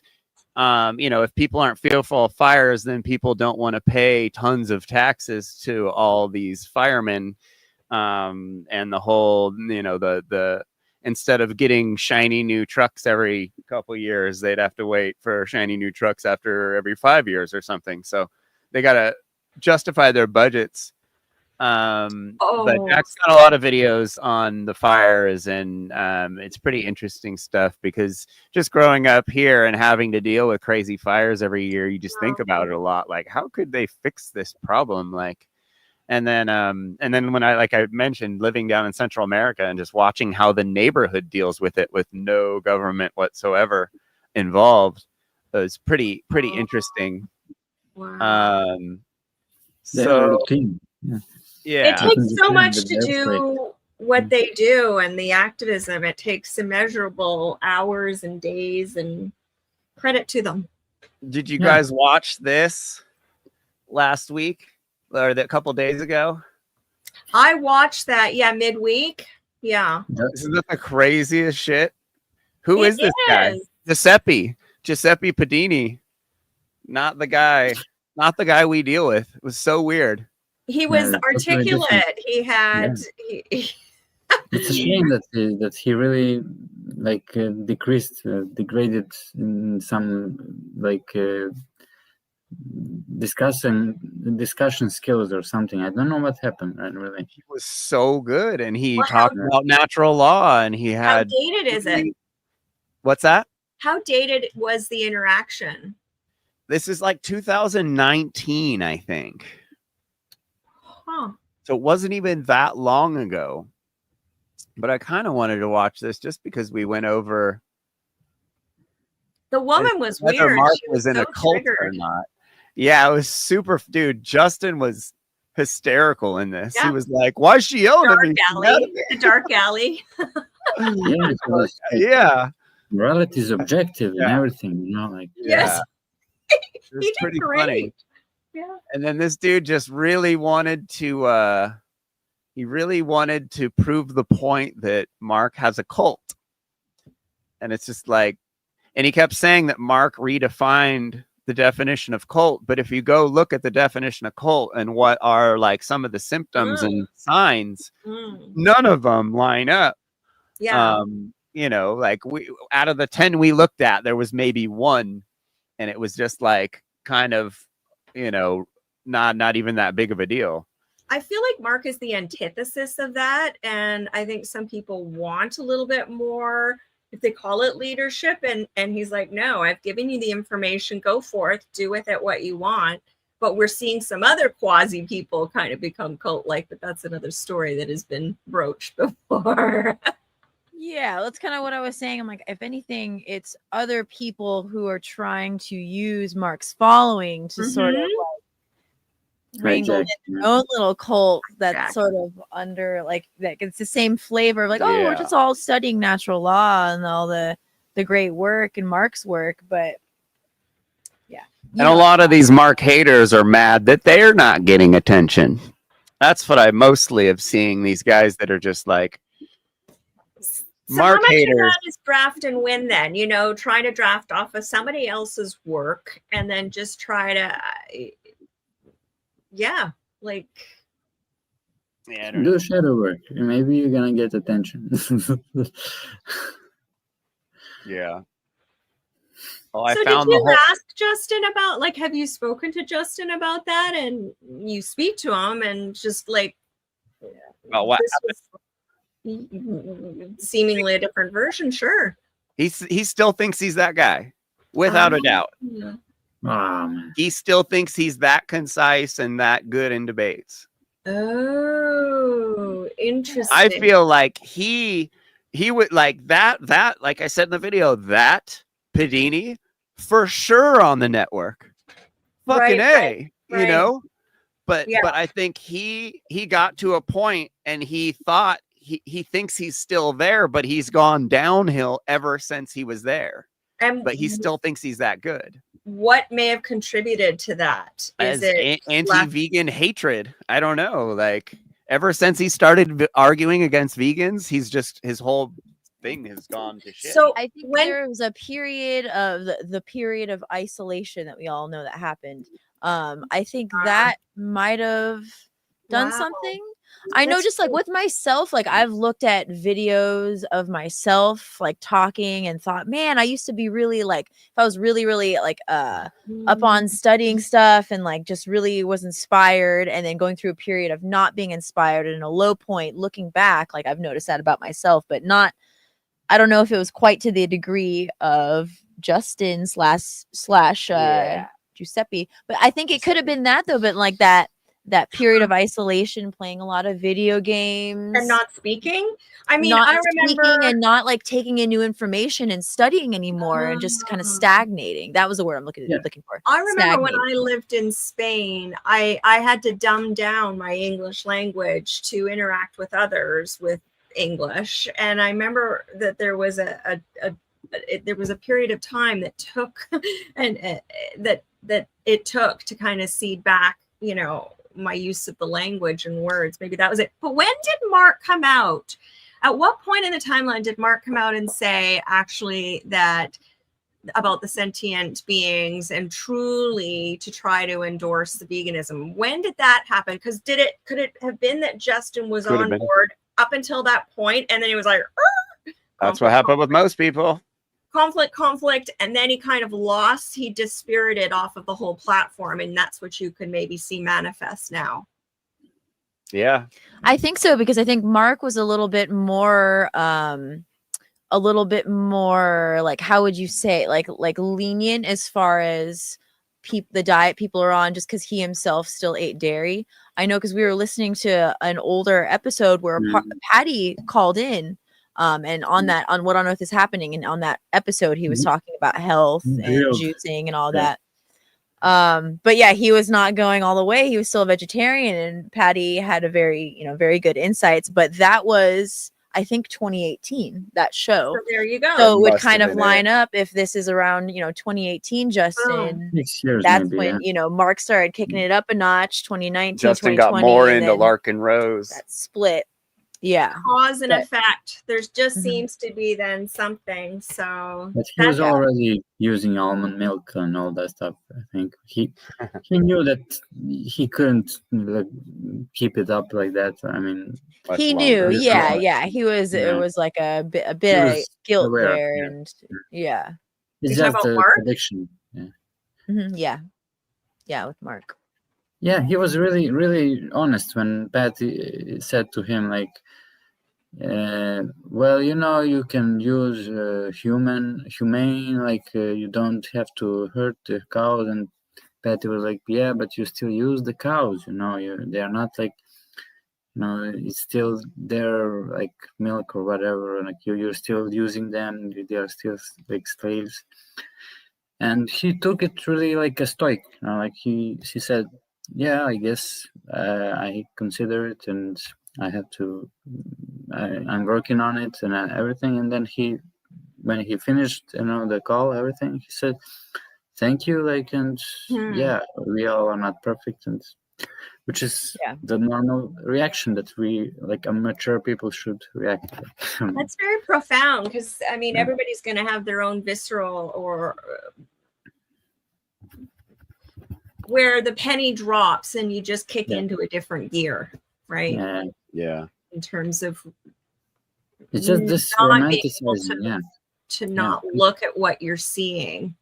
I was talking with someone this week about being vegan, and how when I did it before, and they shared this, in that it was, for me, it was about the nutritional factor the first time round. It wasn't about the animals, and it wasn't about natural law. So that when, I just, my energy, whatever it was, but I would be more disciplined, to be sure, about exploring all my options. I don't think I can go back at this point, although I know that people have, but I can't fathom it happening, because it's just so locked in. It's like one of those things when you assemble and then you do something that it's a permanent assembly. That's how it mentally and spiritually feels at this point. And it sounds like that was maybe one of those visceral moments for Mark with Patty, which is phenomenal. Yeah, it was like when Flow State came in, he assumed that we are downgrading our lives because we don't enjoy our food because we're vegan. And it's like once you're vegan, you're like, I don't, what are you talking about? Like, we eat the best food in the world. Flavors, add more creativity. Yeah. And you're but yeah, so I found what's that? Go ahead. It's just interesting, the different pillars as to maybe why people start to eat plant-based, and what are the pillars of why, and how.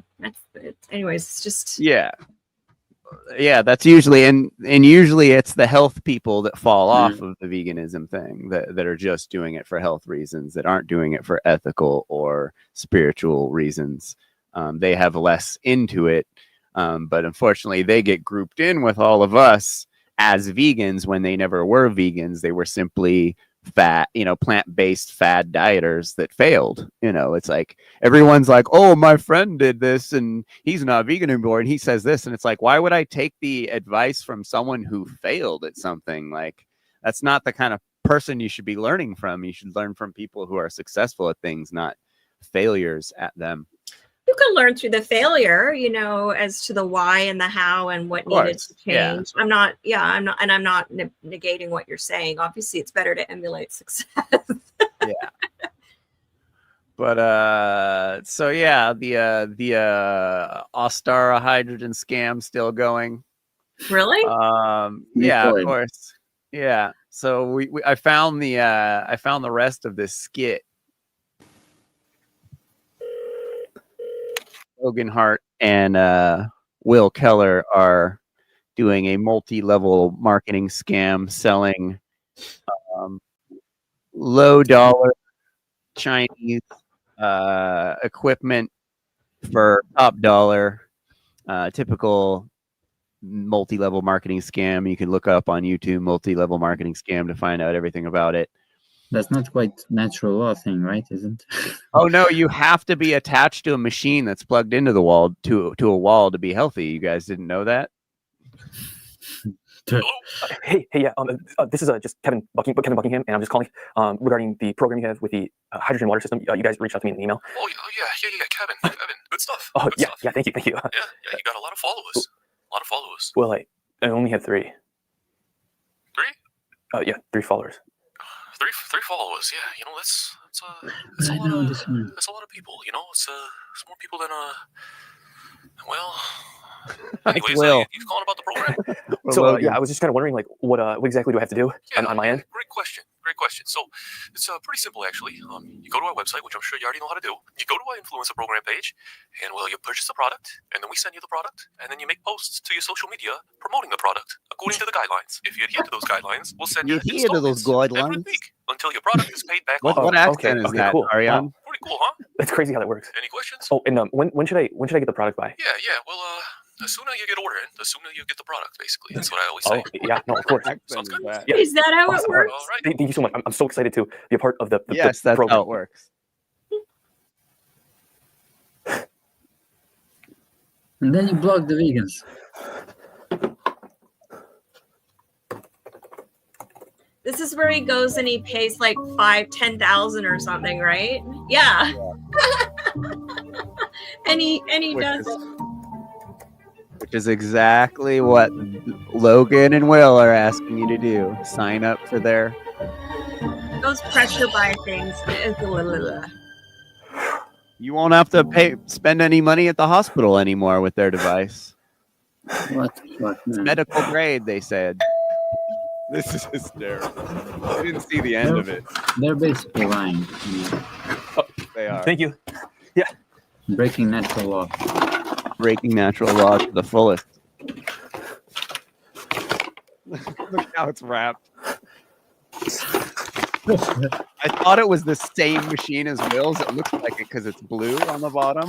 I was gonna die if it's the same machine they were selling, but it's even better. Is there like a Whole Foods bag?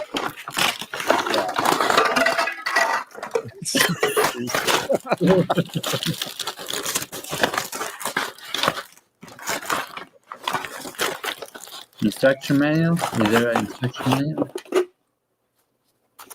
It's just a juicer. Instruction, okay. So dirty.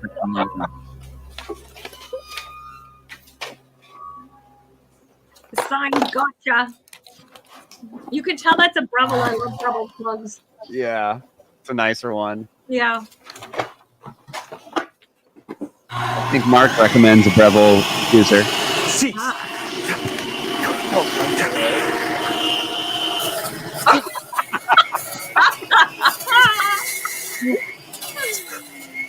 Inhale.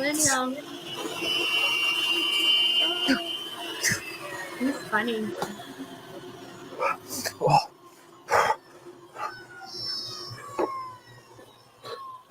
Oh, it's labeled. With masking tape. Oh, so funny.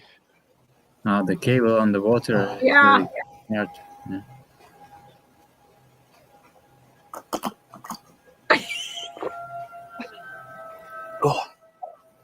I wonder if he becomes COVID. Your body is cleansed now.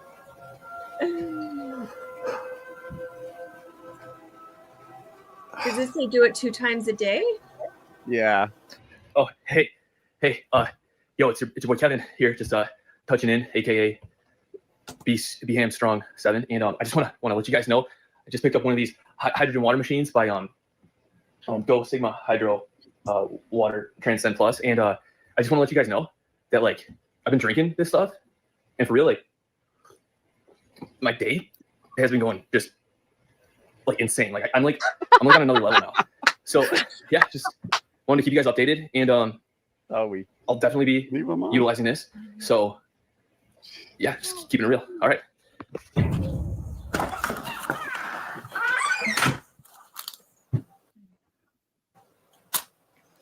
That's literally Will and Logan. Our life is so much better after using this. Hey everybody, just Kevin tuning in again, and I just want to let you guys know. That's a good thing. Question: are they using tap water in these machines? No clue. So if you're filtering water, then that adds even more price to, like, if you're having to pay for filters to or filtered water to put into that machine also, that's an added price, because this machine isn't a filter. I would imagine it's distilled water, so it's without. You don't want the chlorine or or the iron, you know, when you're iron. Fluoride. So you don't want the stuff gunking up. It's which is there from tap water. So yeah, I'm gonna guess it's distilled. Even more of a price you have to pay on top of the machine and the filters that are $200 every year, and the massive amount of electricity that's used to make this hydrogen water that doesn't do anything to you. I'm just really enjoying my hydrogen water machine and the hydrogen water that I've been drinking. And I just wanted to tell you guys that we call this fog selling in Serbia. Yeah, it's called snake oil. Yeah. Isn't it supposed to be with a cannula or no? Well, it's both. It's the same idea. This is Kevin Buckingham. I'm a part of your influencer program. I actually talked to you like a couple weeks ago. Anyways, I was just wondering, on the instructions it says I will get paid every week, and well, it's been 2 weeks, so I was just kind of wondering maybe if I put my address in wrong or something like that. Anyways, you can give me a call back. This is my number. So, yeah, thank you. Hey, you on the phone? Yeah, just making a call. Spend a minute. You been ignoring me? No. Just I've just been busy. I'm just joking around. Oh yeah. So what's the phone call about, huh? Yeah, it's just a phone call about a business thing. Business? Yeah, business. What kind of business? It's called it's hydrogen water. Water got hydrogen in it. This water this, already has thing, hydrogen in it. this hydrogen water this thing system. It puts extra hydrogen into the water, and it's like really good for you. And you get all these benefits and stuff. Benefits. Yeah. I like benefits. Yeah, of course. So you're saying I could get some benefits if I take some of your hydrogen water? Yeah. Oh. All right. Is this a little bit of foreshadow work? You got one of the devices inside your house. Making this shadow work, hydrogen water. Yeah. And what I'm thinking is, you want to share some, right? Of course, yeah. So how about me and you go make us a cup? Sure. Yeah, cool, awesome. Let's go check it out. Yeah, no, sure. It's right over here. You do some updates in here? Huh? Yeah, just redid some finishes. I like the handles. Thanks. Yeah. Oh, I can't believe these guys. I still just can't fucking believe it that these guys are trying to scam. But do they actually believe it, or are they really like ill intended, or what's wrong with them? Like, I don't know. I don't know, dude. Ignorant? I don't know.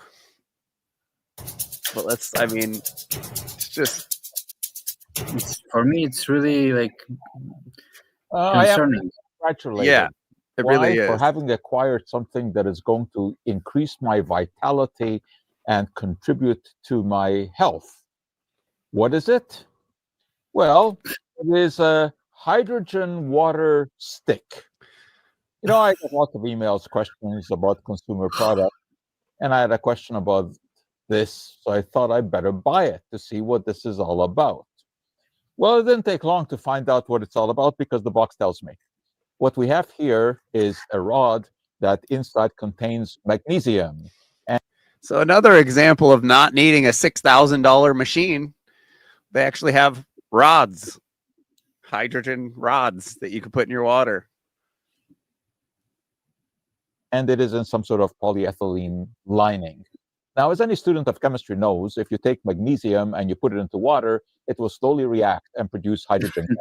Now, magnesium is a metal, and that was a good one. It looks like this actually is magnesium sitting in this bottle for a long time. So these guys are promoting something that raises the heavy metals in your body. Most widely used metal in the world, after iron, after aluminum, because it's very light. Airplanes, for example, have a lot of magnesium in them. But it will slowly react with water to produce hydrogen gas. And indeed, if you take the stick, and another thing I learned was when you add hydrogen to water, it becomes more acidic. H3O is more acidic than regular water. And these guys do all these tests on the water, and it's more acidic afterwards. So it's like, make a bomb in the body. okay, what is this supposed to be doing water, good? You're supposed to put it into a bottle and firm it up and leave it for about 15-20 minutes to produce hydrogenated water. Well, why would you want to do that? Because in theory, hydrogen is an antioxidant, which means that it can neutralize those notorious free radicals that form in our body as a byproduct of normal metabolism. And hydroxyl free radicals are particularly nasty. And in laboratory experiments, you can show that hydrogen will neutralize those free radicals. So that's sort of interesting academically. So this thing now is releasing some hydrogen gas. I don't think you will see much of it because it happens very slowly, but there will be a few bubbles there. And if you leave this for 15-20 minutes in a closed bottle, you get production of hydrogen. But hydrogen is almost totally insoluble in water. And if you drink this hydrogenated water, which will have about 1 part per million of hydrogen dissolved in it if you're lucky, if you have closed it properly, this goes into your gut, from where trace amounts can get into the bloodstream. Can they do anything? Well, this, I was thinking through this. I thought, no, I mean, there's really can't be anything to this. And of course, if you look at the literature, it will tell you that this is miraculous. It will cure every disease that you have. But what's surprising when I, looked through the literature is that there were a number of studies, and, I have a few of them here, that examined hydrogenated water in terms of its potential benefits. I was a bit surprised by the amount of literature on it.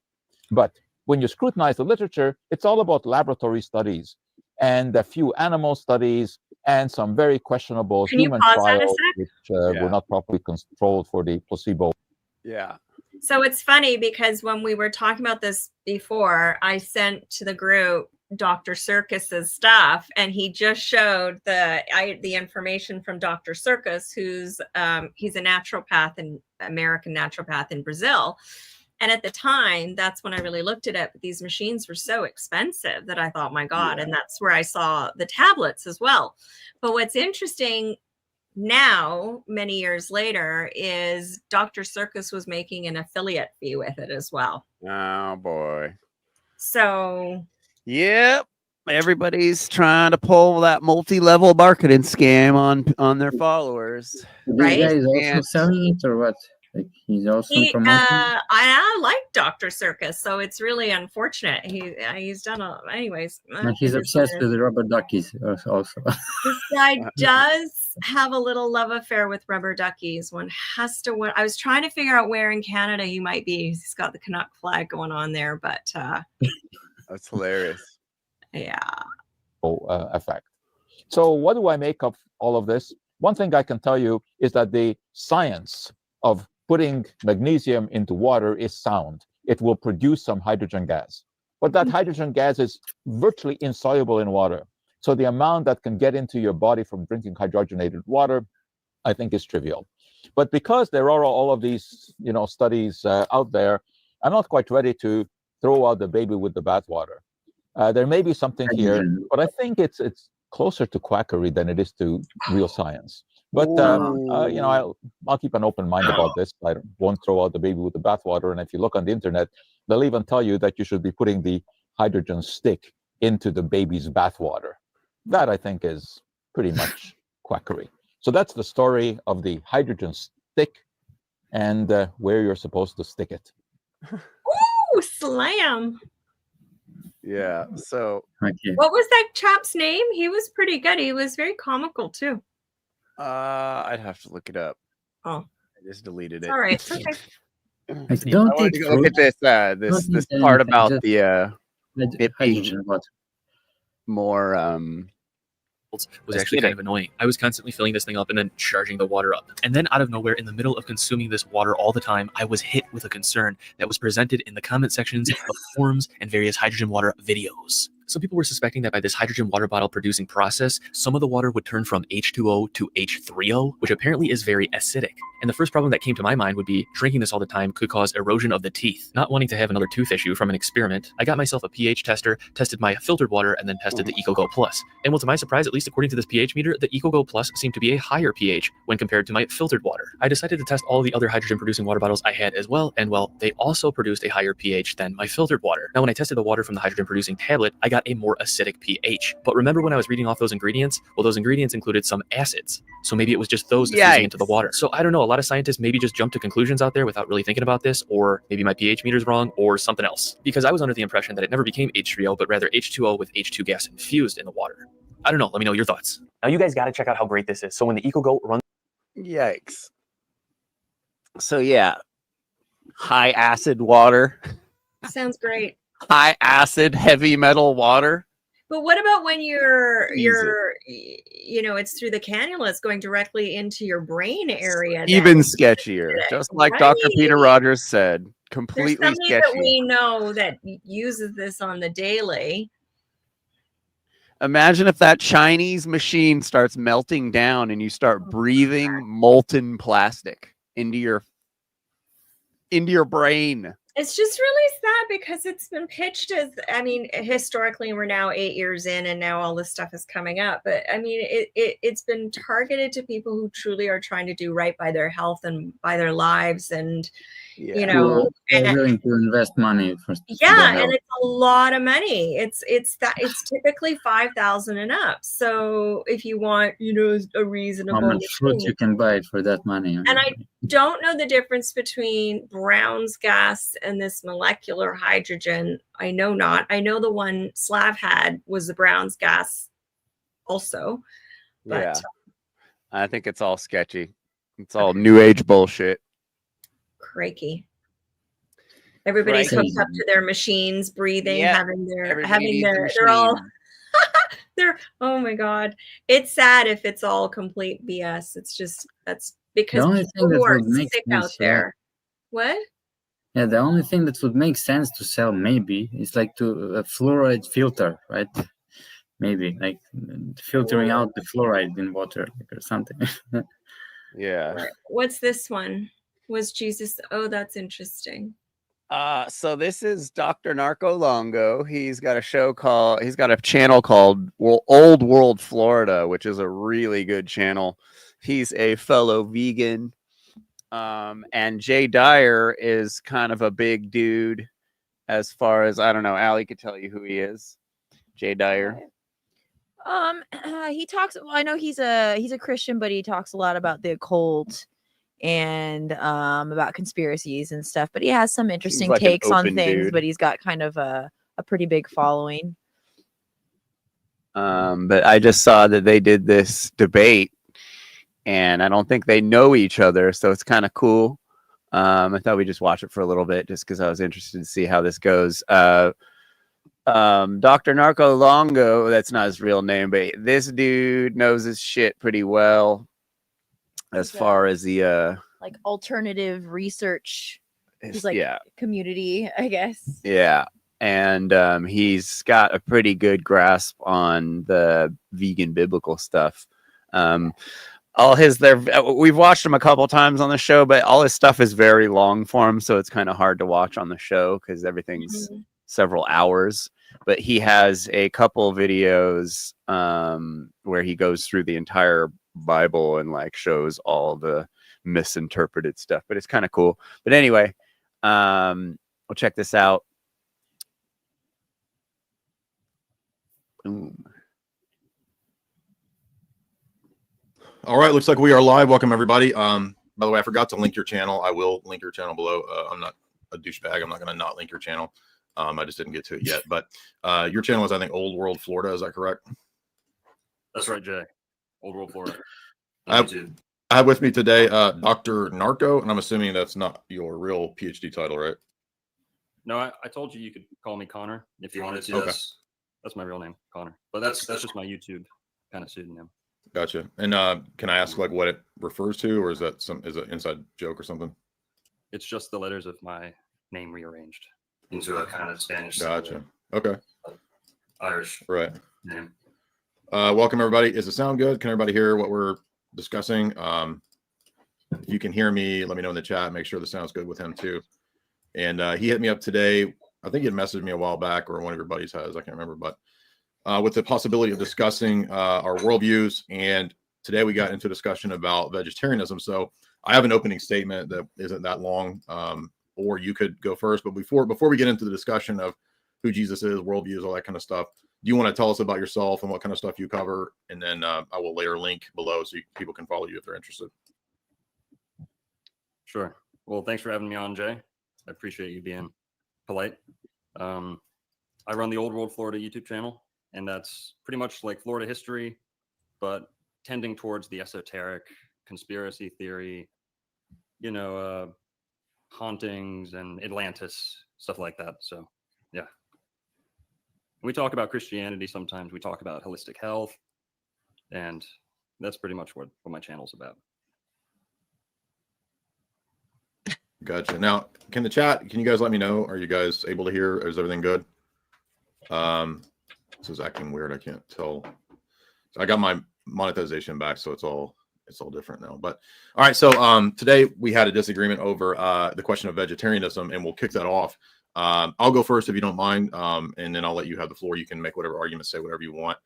I would say that that it's not possible that Jesus is a vegetarian, and my argument would be that if we begin by looking back at the book of Genesis, in Genesis 9, God says to Noah that he has the ability to eat animals now after the flood. This was not something that was allowed prior to that, but you have a specific allowance that's made in Genesis 9. When the law is given, and the law is not given by a different deity, unless you want. Begin by looking back at the book of Genesis. In Genesis 9, God says to Noah that he has the ability to eat animals now after the flood. This was not something that was allowed prior to that, but you have a specific allowance that's made in Genesis 9. When the law is given, and the law is not given by a different deity, unless you want to adopt what's called Marcionism, that would have its own set of problems. In Leviticus 3, there's the peace offering. And in the peace offering, it's considered to be a covenant meal. It's a ritual celebration where the person brings a sacrifice, which is an animal, and that animal is sacrificed, cooked, and it's shared by the priest and the communicant or the ritual worshiper.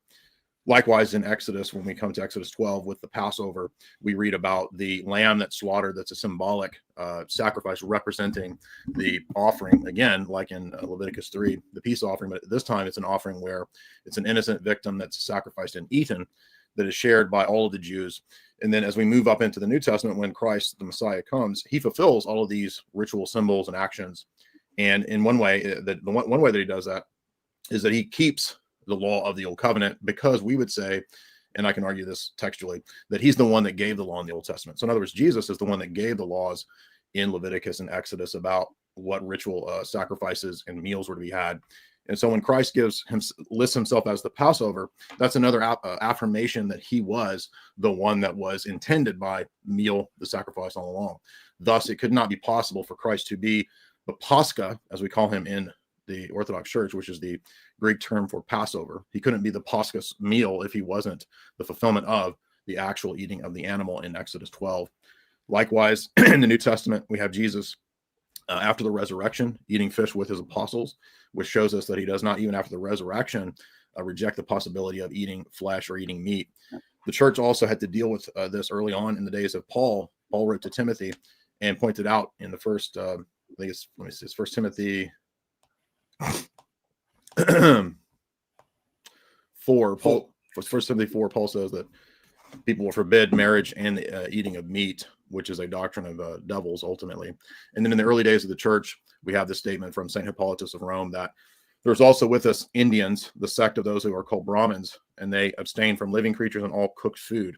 And this is in his section describing the heresies that the early church rejects. Up into the 7th century, when we read about what St. John Damascus wrote, on the heresies, he lists a bunch of early church heretics, such as the Ankratites, who forbade the eating of meat. And for that reason alone, that was enough to castigate them underneath Paul's rejection of a Gnostic group. Likewise, in Luke 5, we read about Jesus telling the apostles to cast their net on the other side, and they catch a large load of fishes, which wouldn't happen if Jesus was a vegetarian or vegan or whatever. And then we have Peter's vision, which we believe comes from Christ, where symbolically the animals come down. Peter is told to kill and eat. Now, there's many more examples, but these are just kind of like the brief summary examples of how Christ is the one who gave the commands, both in the Old and the New Testament, that it's okay to eat meat. But I apologize, I'm a little sick, so if my voice and if I cough a lot, it's because I've got a cold. Feel free to go ahead. Carnivore diet got you down? Okay. No, I don't think I have. I don't have a cold because of a carnivore diet. Okay. Well, you bring up some good points, and I'd just like to say that from the beginning, man was created vegetarian.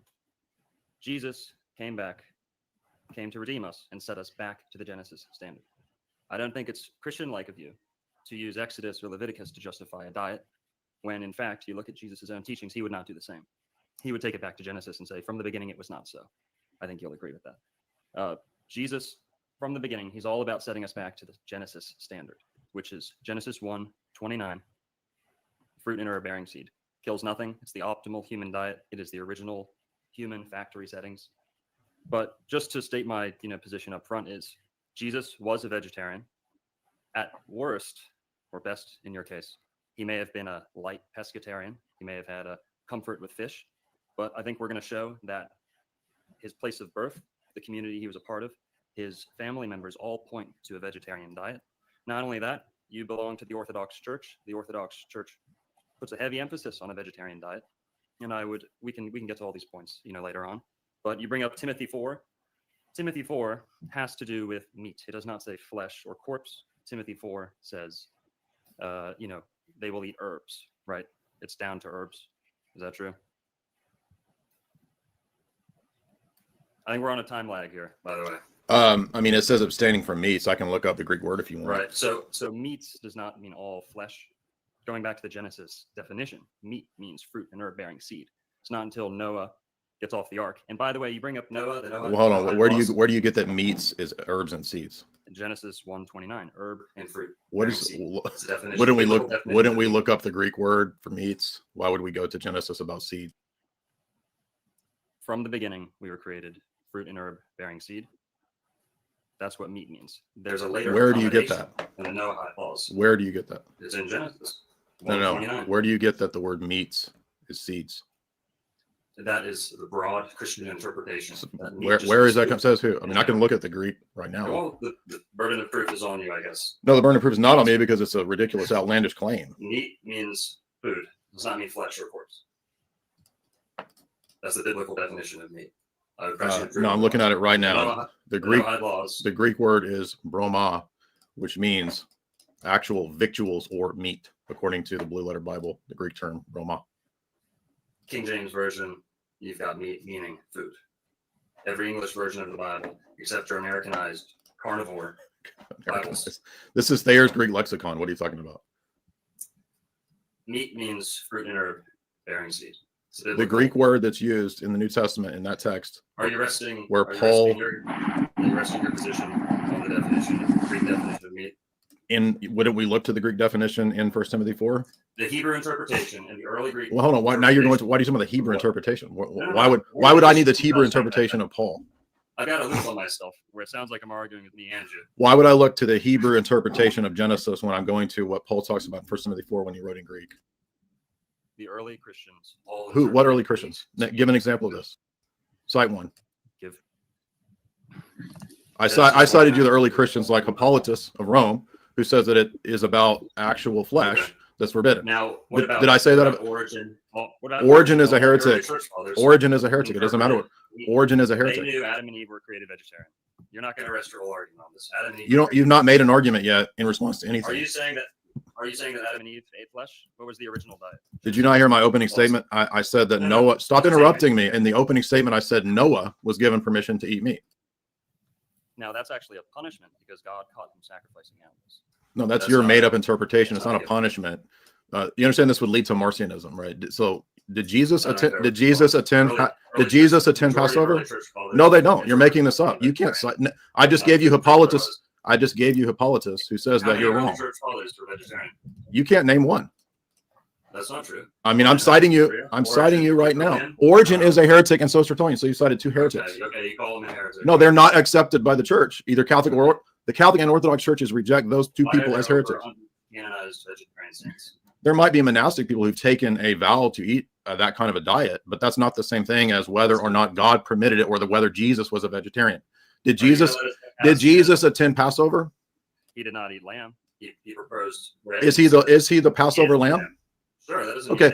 Who gave the law in Exodus? Who gave the law? Who gave the? The majority. Be quiet. The majority. Don't tell me you're out of here. We're done. Tell me to be quiet on my. Who gave the law? Who gave the law in Exodus? Give us a fair say. So you're not going to answer. You're not going to answer.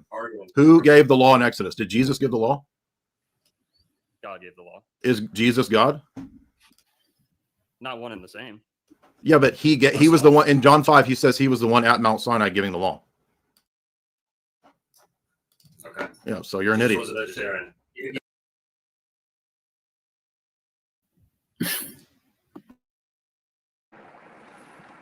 You can't make up bullshit that contradicts Wow. other made up bullshit. That's it. Jeez. Just yell over him and then kick him out. All right, I think I'm back now. Block him like Bill Keller. Yeah. As I was about to up. say, Jesus Straight in Luke up. 22, 7-15 attends the Passover with his disciples. Jesus is the one that gave the Passover. I mean, it's literally utter nonsense to think. So he has to kick him out and then have the final word. Wow. What a pussy. You're muted, Alicia.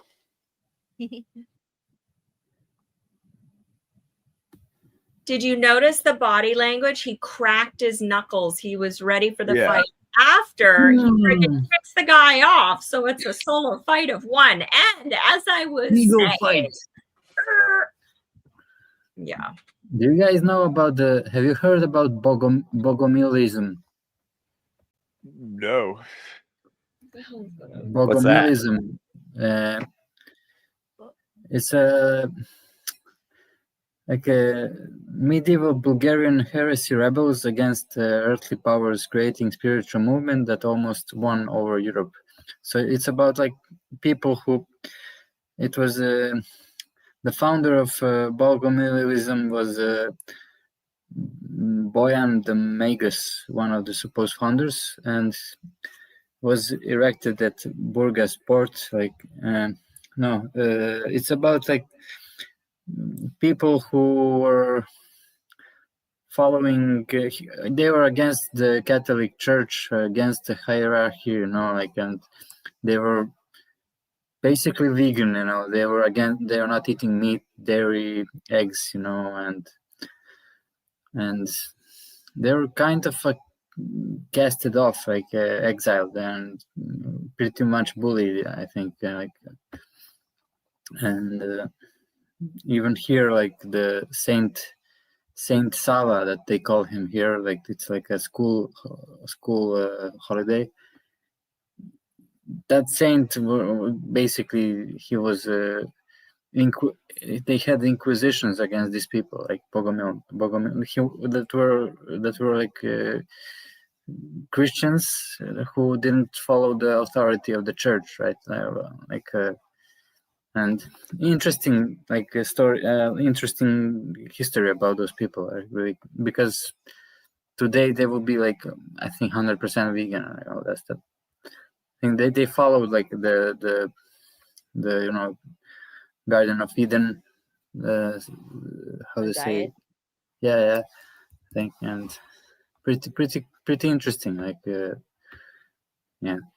I've never heard of them, but I do know that the church, the Catholic Church, has a long history of persecuting offshoots of Christianity, early Christians. My friend who's a Seventh-day Adventist, she was just telling me about it. I guess recently the church, the Vatican, apologized for slaughtering, I think it was the Waldensians, something along those lines, started with a W. But yeah, this was back in the day, but it sounded very similar to these people you were describing, to where they're just early offshoot that just the church just said, nope, not on our watch, not on our lands. And they always said, like, even the philosopher, I think her name, the mathematician, she was like Hypatia or something, I think, in Greek. When the Roman Empire accepted Christianity, like Catholicism, she was talking about like the Earth is going around the sun, and some science stuff, like scientific. And they were like, "How dare you question, like the church or whatever?" Like, I'll burn her. yeah. She's a witch or something like that. Yeah. Imagine like. It's same like what we today modern way of doing that is like ridicule, it's a cult. Veganism is a cult, In the Middle Ages they were burning us also. So, yeah. Well, I've noticed, just getting into again my Seventh Day Adventist friend. She's been telling me a lot about, I guess, how there's like Catholics and other Christians look down on them, but a major part of that is the veganism thing, and a lot of them are not even vegan. There's the ones that are, there's pescatarians, vegetarians, and vegan ones. But I was just diving into it and looking at videos. But yeah, there was like a video of Trump where he mentions the Adventists, and he was like, "Oh yeah, they're crazy. I'm what is he, like, Methodist or Baptist?" He's like, "That's middle of the road." But yeah, it was just funny. It was just like a little quick clip. I don't know, I forget when it was from, but he was just like saying how those crazy Adventists. But I'm sure it's because everyone knows, oh, they're vegan. That's what they're known for. I mean, the Adventist study on Saturday, and then they practice the Sabbath on Saturday. They say it's Saturday, not Sunday. That's a big division. Weirdo. But it's interesting, yeah. Even still within Christianity, just hearing other Christians be like, "You're not really Christian because you guys are crazy vegans." It's very, very strict. I have a friend who's comes from that, and another one whose husband was a minister, ex-minister of it. And it's like, oh, really? Well, they're not. Yeah. They're like not supposed. They're like it's all about doing the work all the time. It is. They're never off the clock type of thing, yeah. And that's the dedication. And everybody, hey, I'm. It's pretty intense. Is all I Speaking of dedication, you want to see a funny video? Yes. Oh. Oh. Ouch. Authentic. Oh my gosh, it's so overused. Yes, I know. Tell us about that, because you say it's the foundational principles of authentic leadership. So help me understand that fully. Authentic liberty is about authentic. We're talking about freedom and authoring what? Authoring liberty, our own actions, our own accountability and responsibility that we have in life. To the animals. So when we look towards certain controlling structures in society that are claiming to be, the authors, the authority, which is, an illusion and not real in nature, we author our own actions. We are responsible for our thoughts, emotions, and actions. So that's what I mean by authentic. Ari Will. A sense of accountability and responsibility. Will's the most authentic person in this movement, right? Because Alicia, do not talk trash about him. Is our human condition in society is based upon individuals and our individual actions, accountability, and our ability to respond to life. Is his nose growing at the same time here? And then liberty, liberty and freedom are interchangeable. He kind of looks like a on fish. Certain aspects. I equate with liberty just as Nemo. the word liber means fish. Book and also means liberty. Right? In Latin, the actual word has the same meaning. You have to have knowledge. That's what liber knowledge is. Of knowledge. Liberty. And liberty is freedom, but it's the next level because you have the knowledge of freedom. You have the knowledge and the understanding of the dynamics that create freedom. No, it is. Either in one's life, on an individual, aspect and on the collective aspect, the human. It's just piles upon piles upon piles of words.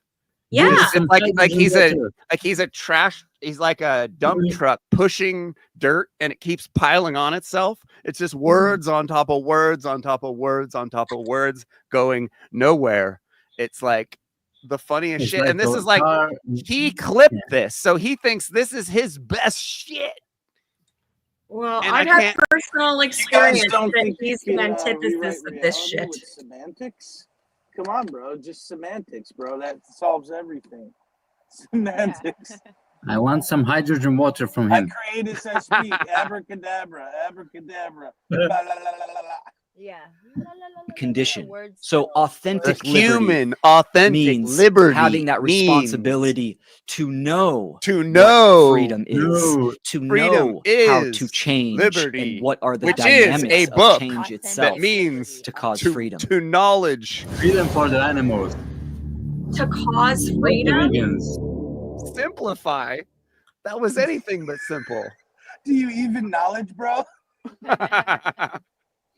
Vote the vegans who take you accountable. Yes. Buy my $5,000 Chinese garbage machine. Yes. Possibly Stick it in kill the yourself nose. with it. And Stick it in listen your to my nose. podcast as you breathe. Yes. Doctors recommend not using it, but do it anyway because I want Liberate money. your nose.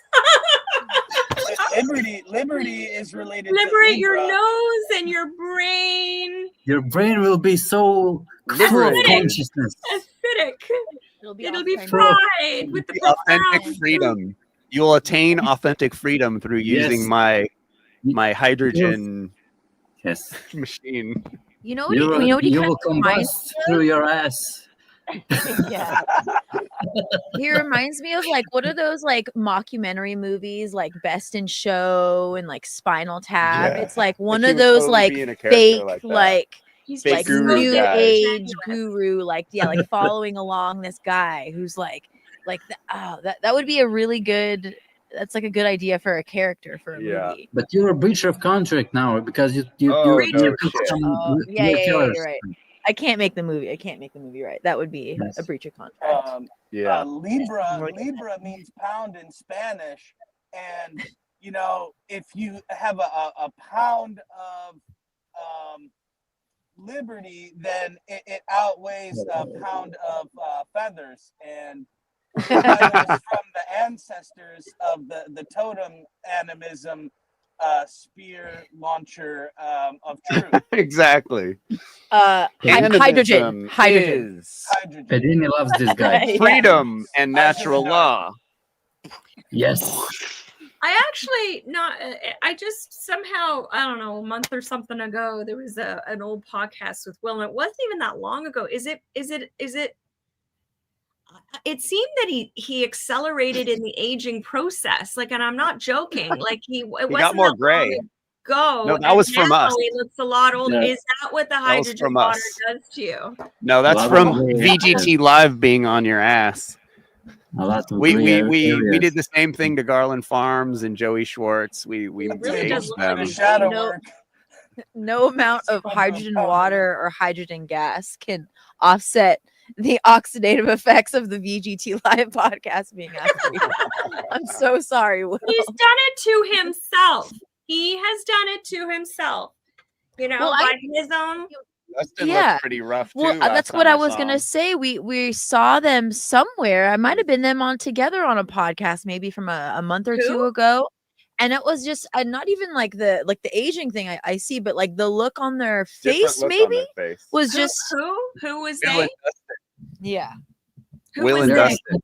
Oh. Will and Dustin. Oh, That's the why you guys are getting master's so many guru. views. Yeah. Yeah, but what are the three expressions of consciousness? Now There's no such thing as foreshadow work. Yes. There's no such thing as foreshadow work. It doesn't work. It's a personal journey. Yes. Thoughts, So, emotions, yeah. and actions. breach of contract. Breach of contract. It's Yes. not And violent this if guy you is convince animals Pedini's to fan. kill themselves. Darren, your sound seems a little low. Can you throw it up a It's bit? Or because is it... he lacks Hydrogen water. It's because he breached contract. He doesn't get his full volume anymore. You know, volume and liberty is actually related through the law of semantics. Mr. Tablespoon! I just noticed you changed your whatever your sub thing to Mr. Tablespoon. Wow, semantics. See, Semantics. Yeah, That's awesome. You can speak everything you want into existence through semantics. Yes. You know, like let go of the past. If a pirate wants to board your ship or ask you for ID, all you have to do is just use the magic words, and then they can't do it. It's like, you know, verbal maneurism. Tablespoon of open sesame oil. Yes. Open sesame oil. No, Derek, no. Don't do it. I am the genie of the sesame oil lamp. The killer is basically the Hydra, you know, the Marvel villain, Hydra. No, too harsh. It's a multi-headed hydrogen hydra. Oh Hail my Hydra. What? That might have to be the next thumbnail. Octogenarian I Ching. The what? It's the octogenarian I Ching transformation of freedom of the hydrogen hydra. The octogenarian is an 80-year-old I Ching being okay. Oh my god. But Yeah. you have to have your real eyes, or you can't understand the I Ching. Fire over water, under earth, over air, liberty. The hydrogen bender. Freedom is natural law. Thelema animism. Yes, and hydrogen law. Hydrogen law. Oh my gosh. What would Freedom Crowley is. What would Crowley think of What would Crowley do? That's what we should do. What would Crowley do? Because it's with Will, right? What would Crowley do? Oh my gosh. The will to accept the knowledge. Yeah, pretty funny. What else you got? I don't know. Did you guys see this one? BBC.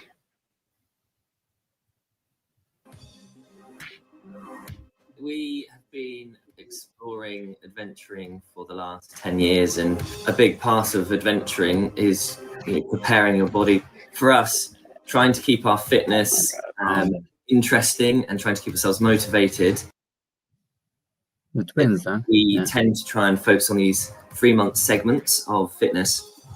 Because we're genetically identical, we can compare various different foods, training regimes, and find out what works for us. So we wanted to test plant v animal. What was the best? What was the worst? What were the benefits? What were the drawbacks? And uncover something new. Are they twins? They don't look the same. We dubbed ourselves as the adventure guinea pigs because over the years, they do. In research, the Department They of might not Twin be like Research at identical. King's College London.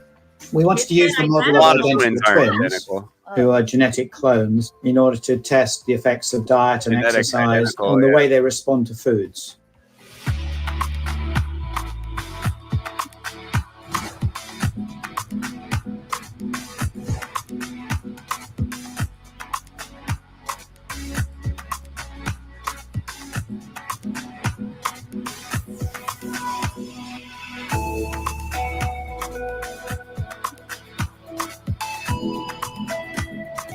I was on the vegan diet, and it really does take a hit on your body. I think the first couple of weeks, it was really craving of wanting meat and dairy and cheese. Love cheese. I was now having to eat fruit and nuts and alternatives that didn't have any dairy. And so that meant I was eating a lot more wholesome food, which meant that my sugar levels were a lot more satiated during the day. I felt like I had more energy. Ew, it's all Performance gross was meat. up and down a little bit more for me on my meat diet. I'd have a few days where I was very energetic in the gym, and then I'd have huge lulls as well, whereas Hugo is far more sustained and satiated with energy levels.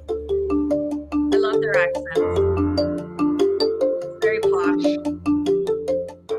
I think the interesting thing is how they differ in their responses to sugars and fats, despite being identical twins. Ross was actually above average for the way he processed fats and sugars, whereas Hugo was below average. Can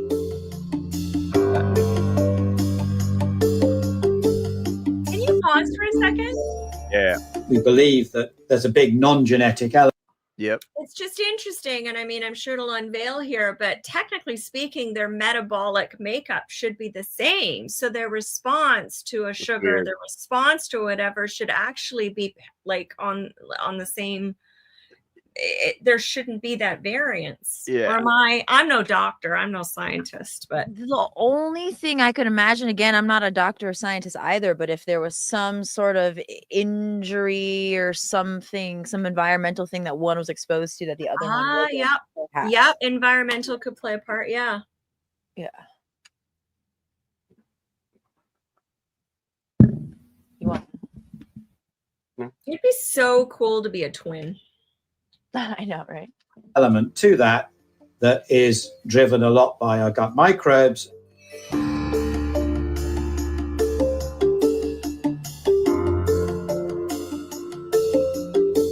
If you treat them right, they will produce thousands of different chemicals that will keep your body in the best shape.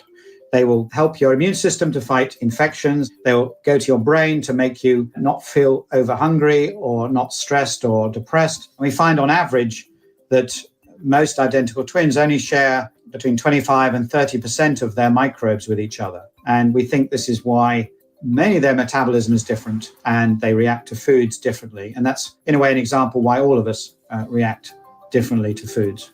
Being a vegan and going through that 12-week period, my diversity of gut bacteria severely dropped. Whereas mine stayed the same, which meant that I was less susceptible to illness. It could be that diversity he was getting from dairy products and those other fats in meats led to a slight reduction in the diversity. They're already in the top 5% of their gut microbiome health, so it's hard for them to push it further than that.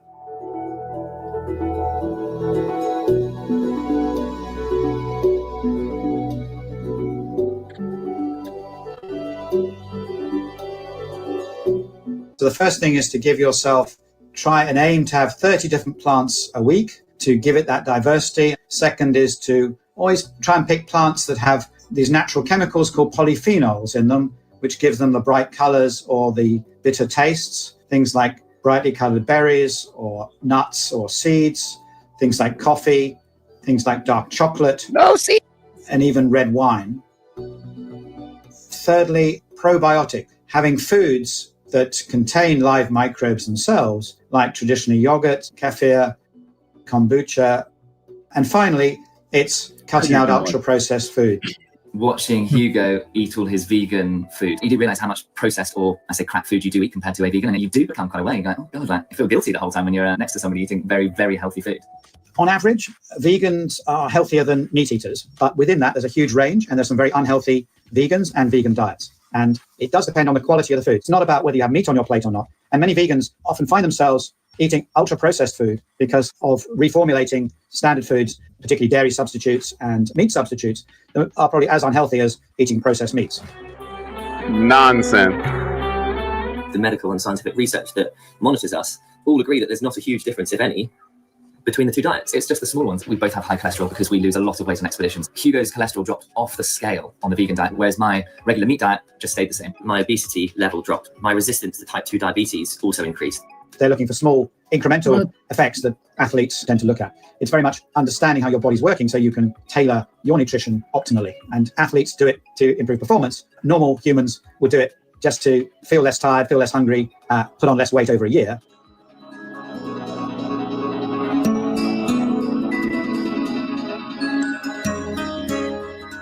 I've slightly changed my diet in the sense that I eat a lot more different things. Eat rainbow, eat everything in moderation. You have a balanced diet. That's really the key, I think. If somebody says, right, you need to do this certain diet with these weights to get the results, question it a little bit. Just go and have fun with it. Experiment. Find out what works for you. Was he still vegan, or it was just during that trial? I tried, I think. Yeah, I think it was just during that time period. There were these two other meatheads that recently did a YouTube video where they were vegan for like a month. And yeah. I think we watched it a while back. They were all, yeah, veganism's great, but I'm gonna go back to eating meat. Okay. Well, They, like, it's also, yeah, it's interesting because like I'll see some forums where, oh well, I was vegan, but then my gut wasn't healthy, so I went back to the carnivore. Yeah, right. So you had to put carcass in it to make it better. Yeah, right. Well, the thing is, though, is people think that it's a, you know, that it's a one. Just because you eat a vegan diet doesn't mean you're going to have perfect health. Like so many different things can impact your life. And then it seems to be a shorter road to the name blame. It was the vegan diet.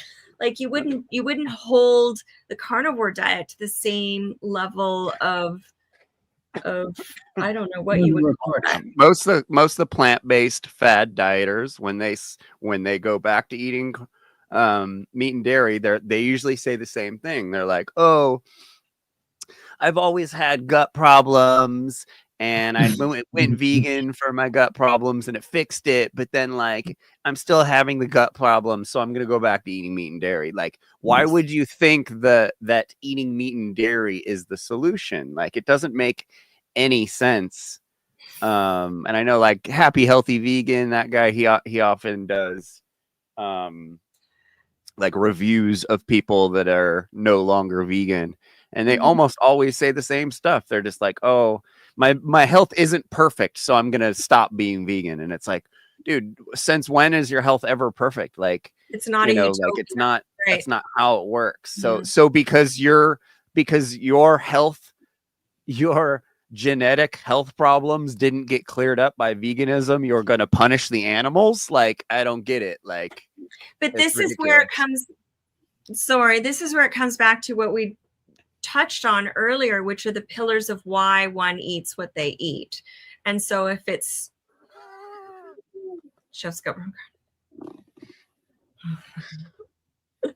Carnivore crutch. You nailed it, Jeff. You nailed but it. you know, whether or It's not exactly what you do is you punish the animals for our sins, bro. yeah. Yep. Go ahead, Alicia. I mean, it's just what is the pillar for doing it? What were the pillars of thought or belief systems or reason to believe? Is it based strictly on nutrition? Is it also on animal welfare? Is it natural law? Is it environmental? Yeah, exactly. You know, what are the different reasons, and what's gonna inevitably in life you're gonna get sick no matter what you're eating. So, you know, I don't know. Yeah, death is inevitable. What? Death is inevitable? We came here to die. So. Veganism isn't going to help you. Isn't going to stop you from dying eventually. Yeah. So I'm But going to you can die with style, you know. Die with your morality, your moral principles intact. Yeah, you can leave others alone while you die. You know. Yeah. I thought do you remember? I think we watched this, but there was a BBC similar. It was two brothers, the fat and sugar and it was one. a high fat and a high carbohydrate diet, and they had them. It was like was it a week or maybe multiple weeks? And they put them through. So it was like a little bit of an extended period of time, but they had them go through some athletic performance tests. They check their VO2 max, so they attach a oxygen mask on, so they can tell how much CO2 they're breathing out and how much oxygen they're taking in. And that was very, very interesting to see the difference. Now, Big mind you, obviously the high carb diet wasn't vegan, but it was much more plant-based than the high fat diet. Of course, there were some doctors and they talked about the results. Maybe, you can try and find it. Yeah. They were talking about it, and some of the high fat proponents were like, oh, well, you know, it's too short term. It wasn't a long enough period of time to really see these positive effects of a high fat diet, of being in ketosis, et cetera, et cetera. Oh.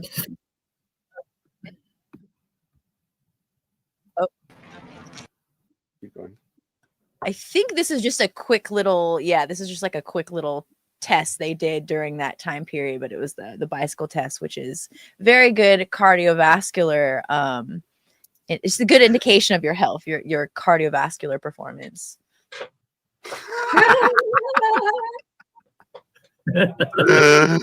He needs milk. Nice. Hydrogen That's all water. he was missing. He's just missing hydrogen water. He needed a He doesn't need cannula. sugar. Yeah, like here, on the beer. I wonder if Will Keller has like a little generator that you can buy to On a like bring on bicycle. your bike that makes the electricity. Plug to in make for the freedom, cannula. liberty, and freedom. Yeah. Attaining water. freedom through hydrogen therapy and Liber water. level Yeah. marketing. That's hilarious. Natural law water.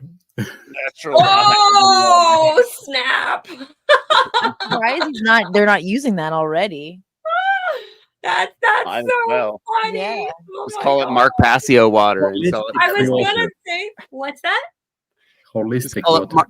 call it Mark Passio water, and he Oh could say that my Mark Water Passio under blessed it. natural law. Well, for Too Will, funny. it could be Crowley water, but yeah. Oh gosh. Gross. Hydro law. Yeah. Maybe, yeah. You should listen to Victor Schauberger. He was a really cool scientist, I think, Austrian. He was All the Austrians were cool. All of them. Question mark. One was a talented art student. He had a mustache, but if they let him pass the exam, then he would not be a dictator. I think. People say he was vegetarian, but he wasn't. No, his propagandist is talking about that. Yeah. I'm just thinking about like when people do all of these health tests and stuff. I wonder how long one has to truly be committed, because you're going to have like trauma shock of change on the body one way or the other. Like, I'm wondering how long truly the scientific world would say you have to be committed to something in order to see meaningful change, like with a baseline. Is there something going on? Oh, with the comments. No, I wasn't sure. Nope. Anyways, I don't know if like 1 week or 3 months or whatever is enough or not. Compared to a lifetime of someone having a regimen as being their food intake, and then to see the difference on the body. You guys would know I that. think the cells change after 30 days, right? 30 days. Yeah. So. Yeah. Would you like to know where my body is at after just over 90 days? Yes, absolutely. Yeah. 47 pounds down. Damn. Oh, nice. Is Congratulations. it slowing down? No. No? Jeez. Yeah, you give your body what it needs and it heals itself. Reset using like organic fruits and vegetables. Yeah. Of the liquid it's wild because you'd have people telling you that you should But you be put dead right now. hydrogen shots in it, right? Yeah. I did an She's IV sneaking of them. She actually bought one of Will's machines, and she's selling doing... the systems on the side. Oh no. Yeah, No, but like that says something to you when you can, sustain off of that. So Yeah, it is wild. It's wild what the body can do, and it's wild what we're told it can't do and what it can't use for fuel, but what it should be using for fuel when it comes down to it. Yeah, like you have like a Mercedes and you put like crude oil in it or something like that. And as of late, a big part of it has been the Master Cleanse stuff, which is the lemon maple syrup and cayenne pepper. Not limited Sounds to. good. Turmeric is also Delicious. good. That sounds tasty. We use a lot of both maple syrup and turmeric in Mm-hmm. our lives. Maple syrup on bike rides when we're out on a bike ride, like just drinking Just straight. maple syrup is like What's Insane. cool is because maple syrup has such a high water content that it's not dehydrating too. It's a hydrating form of sugar, carbohydrates. Yeah. You would think that it's massively fattening, and I would have historically thought that, but it just isn't the case. It's shocking. I've gone through nearly a gallon in a Free blood. Oh yeah, gosh. If it was not as expensive, I would go through. I Loads mean, of it, yeah. We put it on Gallons everything. and gallons. My Could you gallon mix it in the how do you say it, when you're in the hospital and they give you the IV? Yeah. You know, can you put maple syrup in it? Y'all just give me the natural stuff. Probably, it would probably Yeah. help people. But if you buy the maple syrup in larger, like the gallon here in Canada, and yeah, we're the land of maple syrup, but it was $100 Canadian monopoly money. So Gosh, for a gallon, that's really not bad. right. And it was the good wild forested good stuff. It wasn't the crappy stuff. Hey, Darren. Is there any Hey, drinking Mr. hydrogen Tablespoon. water? You drinking your hydrogen water, Darren? Oh yeah, that's actually CO2 water. So I'm actually doing my part to murder the ozone. Got to put the carbon in there. Carb the fuck up. Let out some methane later. It's okay. You're vegan. It all equals out. Yeah, exactly. Yeah. So if you guys remember, Padini came here last week and was defending this lying piece of crap, Holy Billy Carson. Carson. Yeah, he had some funny shit to say. Blame the diet. Because when you're a vegan, you're in denial that the diet's killing you. I noticed. Hey, this is Ryan of Happy Healthy Vegan, and this time I'd like to thank my wife Angie for letting me know about this video from Billy Carson. Once again, someone I've never heard guy's of. like Apparently, he's 60 or quite something, famous. isn't he? He's like a TV celebrity, Is he? and he's known Yeah, for he's things pretty- like ancient astronaut theory and alternative history and stuff like that. And all that's fine and cool. I have no problem with that. The reason why I'm responding to him here is, of course, the things he said about veganism. Recently, he went on a podcast, as we'll see, and said the most outrageous things I've heard about veganism, how it's killing people and stuff like this. And I've heard a lot of crazy stuff over the 10 plus years I've been responding to people here on Happy Healthy Vegan. So without further ado, let's jump right in. Because I started realizing I was going to die from being a vegan. So 2 quick things I want to point out there. First of all, his claim that he almost died being a vegan, and that he claimed that he was a vegan. So let's see if he was ever really vegan, or was he just eating plant-based? It gave me osteoporosis, internal bleeding, leaky gut from all the oxalates and lectins ripping my gut line open.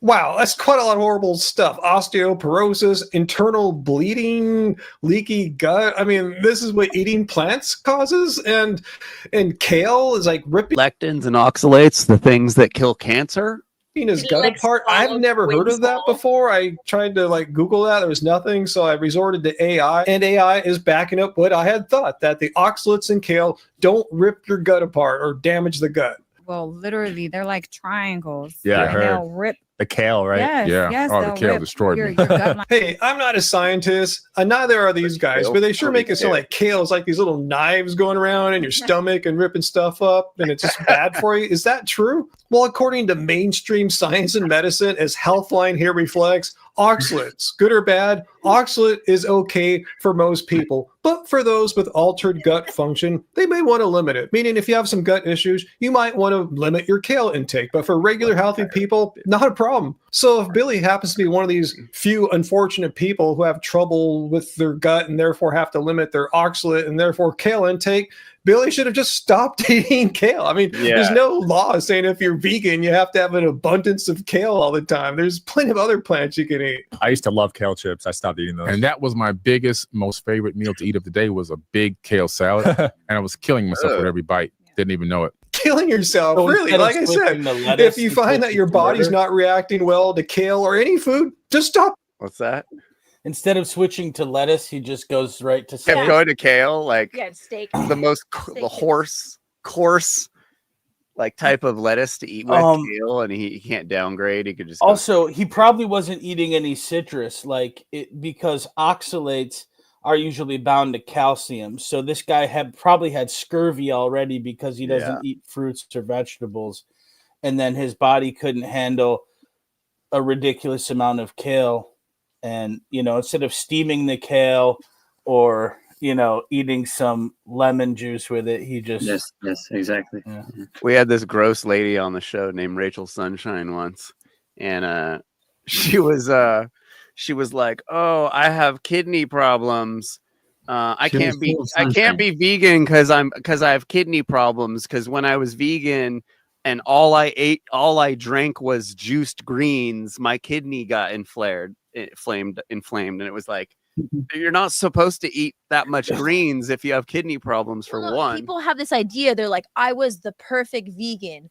I juiced. had spinach juice and kale juice every morning. I had salads every day. And it's like, well, that's why you failed then. That's why, if you truly didn't have a good health result and had negative health outcomes, it was because of what you were doing. It was because of your poor food choices, your poor plant food choices. Yep. Yeah, and mixture of all of those things. And there's so much variety. There's even more variety than eating animal products. Not to mention the uric acid and everything else that causes gout and kidney stones in tandem with the oxalates. Yeah, exactly. But there's a plant that can break kidney stones. I think in South America they call it, I don't know how, I forgot it, but it's a rock. They call it like a rock breaker or something like that in their language. Interesting. Yeah, really cool. I've seen like tea blends in my hometown. There's a natural old school. It's been around for decades, but an old health food store, and they have it's like a wall of all of these tea mixes and herbal blends in there for all these specific ailments. And they have one for stones, but it's a whole mix of all these different herbs. But there's, again, it's like there are plant solutions. The solution lies in the plants, not avoiding them. Apple cider vinegar is good for getting rid of stones. But I've had so many, like, I don't remember, this one person hit me up and they're like, oh, I need to gain weight. I'm vegan and I need to gain weight. And I'm like, what are you eating? And they're like, oh, berries and cacao and I'm like, okay, well, you got to eat a lot more than that. And then fast forward a year later, they're carnivore and they're talking shit about veganism. And I'm like, you told me all you ate in a day is berries and cacao. Like, you think that's healthy veganism and now you're an anti-vegan? Like, fuck off. They're just super dishonest. I'm anti-common sense. Yeah. Beating it. There's literally thousands of plants you can eat. I don't understand this fixation on kale killing you. And does kale really kill people? Remember he's talking about giving them osteoporosis and internal bleeding and all this stuff. Let's look. Is that what's supposed to happen to some people when they eat kale? Does it cause these problems? No. Something else was up, but it probably wasn't the kale. I started trying to figure out what it was, and I didn't want to blame the diet. Because when you're a vegan, you're in denial that the diet's killing you. I noticed. So now you guys see why I'm doing this response video here. So his claim is when you are vegan, you are in denial that your diet is killing you. That's Messiah. A huge statement. Like, where's your evidence? This guy, like Justin Pedini, thinks this guy is a top 5. Is smart. Justin Pedini thinks this guy, Billy Carson, is smarter than Mark Passio, guaranteed. Crazy, man. Yeah. One interesting thing that he said about oxalates and autism, I went on this rabbit hole yesterday about endogenous morphines because I was like looking up the pharmaceutical industries and new products that are out on the market, and they have this weight loss pill that's a combination of Wellbutrin and buprenorphine. Okay, so essentially, then I went and I looked at, like, when you look at the mechanism of action, you got to look at the receptors they're targeting because there is a natural source of these things. And once you understand why they work the way they do, you can figure out basically that these kids' ability to process endogenous morphines created by their body when they metabolize certain foods has probably been screwed up epigenetically by the vaccines or some other condition, a drug, or even a genetic disorder. There's a reason behind it. And so, soft kill. Yeah. And it could be, it's the diets too, right? And so, and then, so there's these molecules that it's essentially an antagonist of the receptors that process these. And if you look into it, cheese is one of them. Cruciferous vegetables and oats can have other endogenous opioids. And then there's exogenous ones that are essentially analogs of opioids in certain plant foods and animal foods. And so these people they don't know, and therefore they don't want to research that if they just rehabilitate their system and realize that your system is essentially a drug addict, they can start to, like they might need milk thistle or wild lettuce. Like there's other like therapies for that. And then they also might just need to just go through a detox period where they feel bad for a while. So having oats in the morning for people could be a habit forming opioid like. So it's the reason why oat milk and certain like grain products are very satisfying and give you this satiation and the similar taste, in my opinion, even better than like let's say I switched half and half with oat milk creamer. But why does it do what it does to my brain? It's because of the receptors that it hits. So that should be the number one selling nut like dairy-free milk. Yet it's probably it may. It's well, it's also kind of newer on the market. At least I've known about soy and almond milk before oat products. But basically not everybody has that issue. But if you're like someone who really likes cheese, like you got to figure out why you crave cheese. It's what it does to your system. Oat tears me up. I had to switch back to almond. Like backed up or no, it just gives me a stomach ache. Like after I eat some cereal. Opiates will give you a stomach ache too.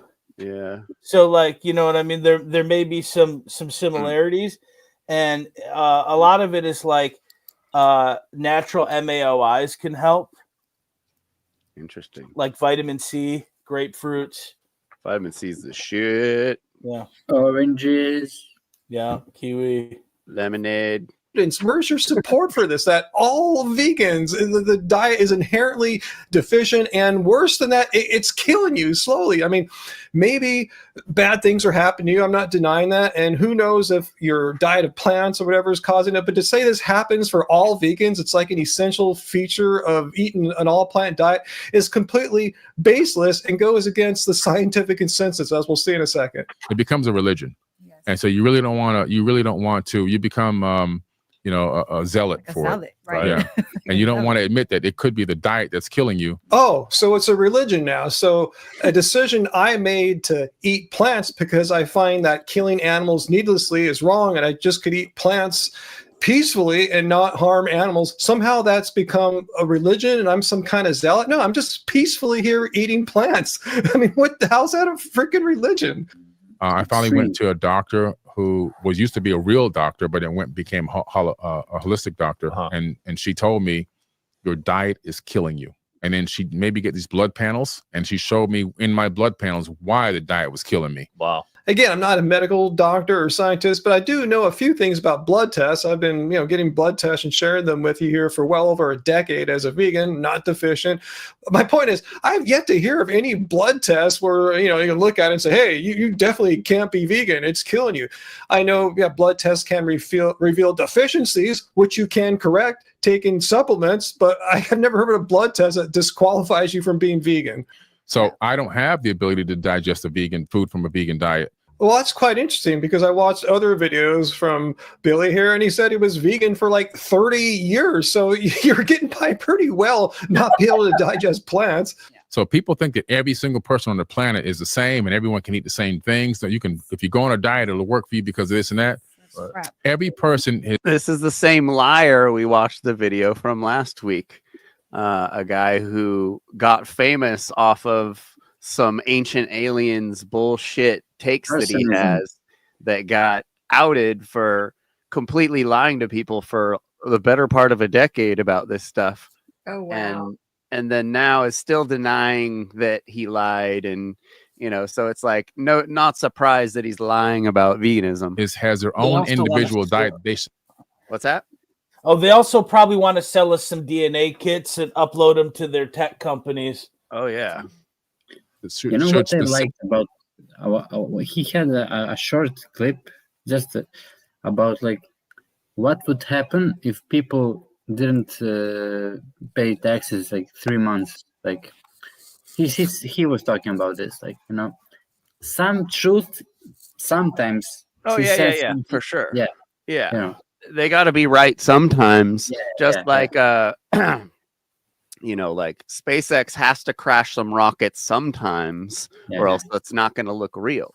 You know, it's the same kind of thing. The powers that be that make these guys famous, they do it for a reason. They do it because these guys have the trust of a large group because of the truth that they've told them. But it's every once in a while they throw in the lie. Yeah. When it's most you know, when they get the most value out of it. But it's these guys have to stay, you know, they have to say some true stuff to actually be accepted. But that's how all these dipshits get famous that are, you know, And like then it just goes to confirmation bias, like something like people who watch them. Yeah. For sure. Typically be on. So really, there should be like 8.5 billion unique individual diet types for every human on planet Earth. That sounds quite a bit much. I mean, let's really back here.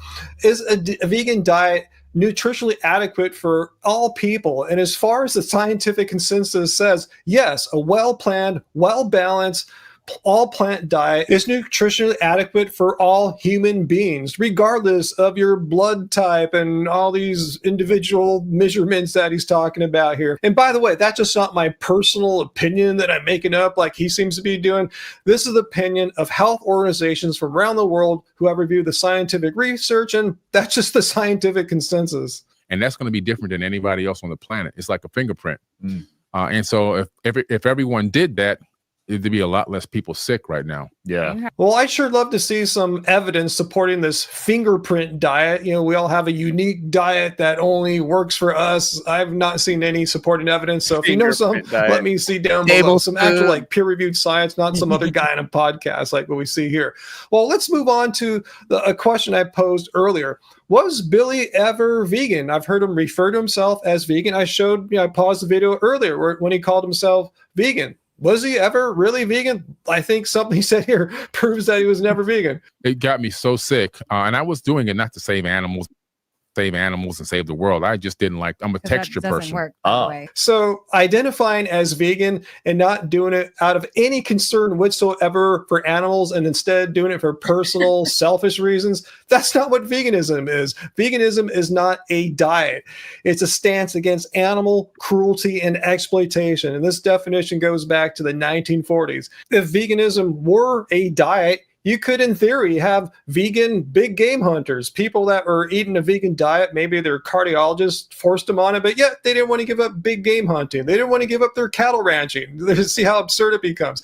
So Billy was eating a vegan diet. He was eating a plant-based diet, but if he didn't give a shit about the animals, he wasn't vegan. And I'm not saying he's a bad person because he didn't give a shit about the animals. He's just not a vegan. He's on a plant-based diet. He's eating a vegan diet. Yeah, saving animals and all that doesn't work. It doesn't. Well, it doesn't. See, a lot of vegans want to save the animals by not eating them, but really, in turn, it messes it up way more because of farming. But anyways. Heard about that. Yeah. I believe that's his wife. And is she given that lame old argument that vegans, the ones who avoid animal cruelty and exploitation? What's that? She that girl made a Vegan point. diet. Yeah, saving animals and all that doesn't work. It doesn't. Well, He's just not a vegan. He's on a plant-based diet. He's eating a vegan diet. Yeah, saving animals and all that doesn't work. It doesn't. Well, it doesn't. See, a lot of vegans want to save the animals by not eating them, but really, in turn, it messes it up way more because of farming. But anyways. Heard about that. Yeah. I believe that point. Yeah, that's the crop death. That more animals are killed to grow plants than are to kill animals. Yeah, but we all know that the majority of, I mean, all the corn and soy that they grow is grown for cattle feed, and that's the 90% of soy and forest. Some of the biggest crops that we have, and those go straight towards at a deficiency too, because I've said this before. You feed a cow 1 billion calories, you're only going to get 1 million out of it. You lose all these calories to their shit and piss and and methane that they fart out into the sky and burp out into the sky.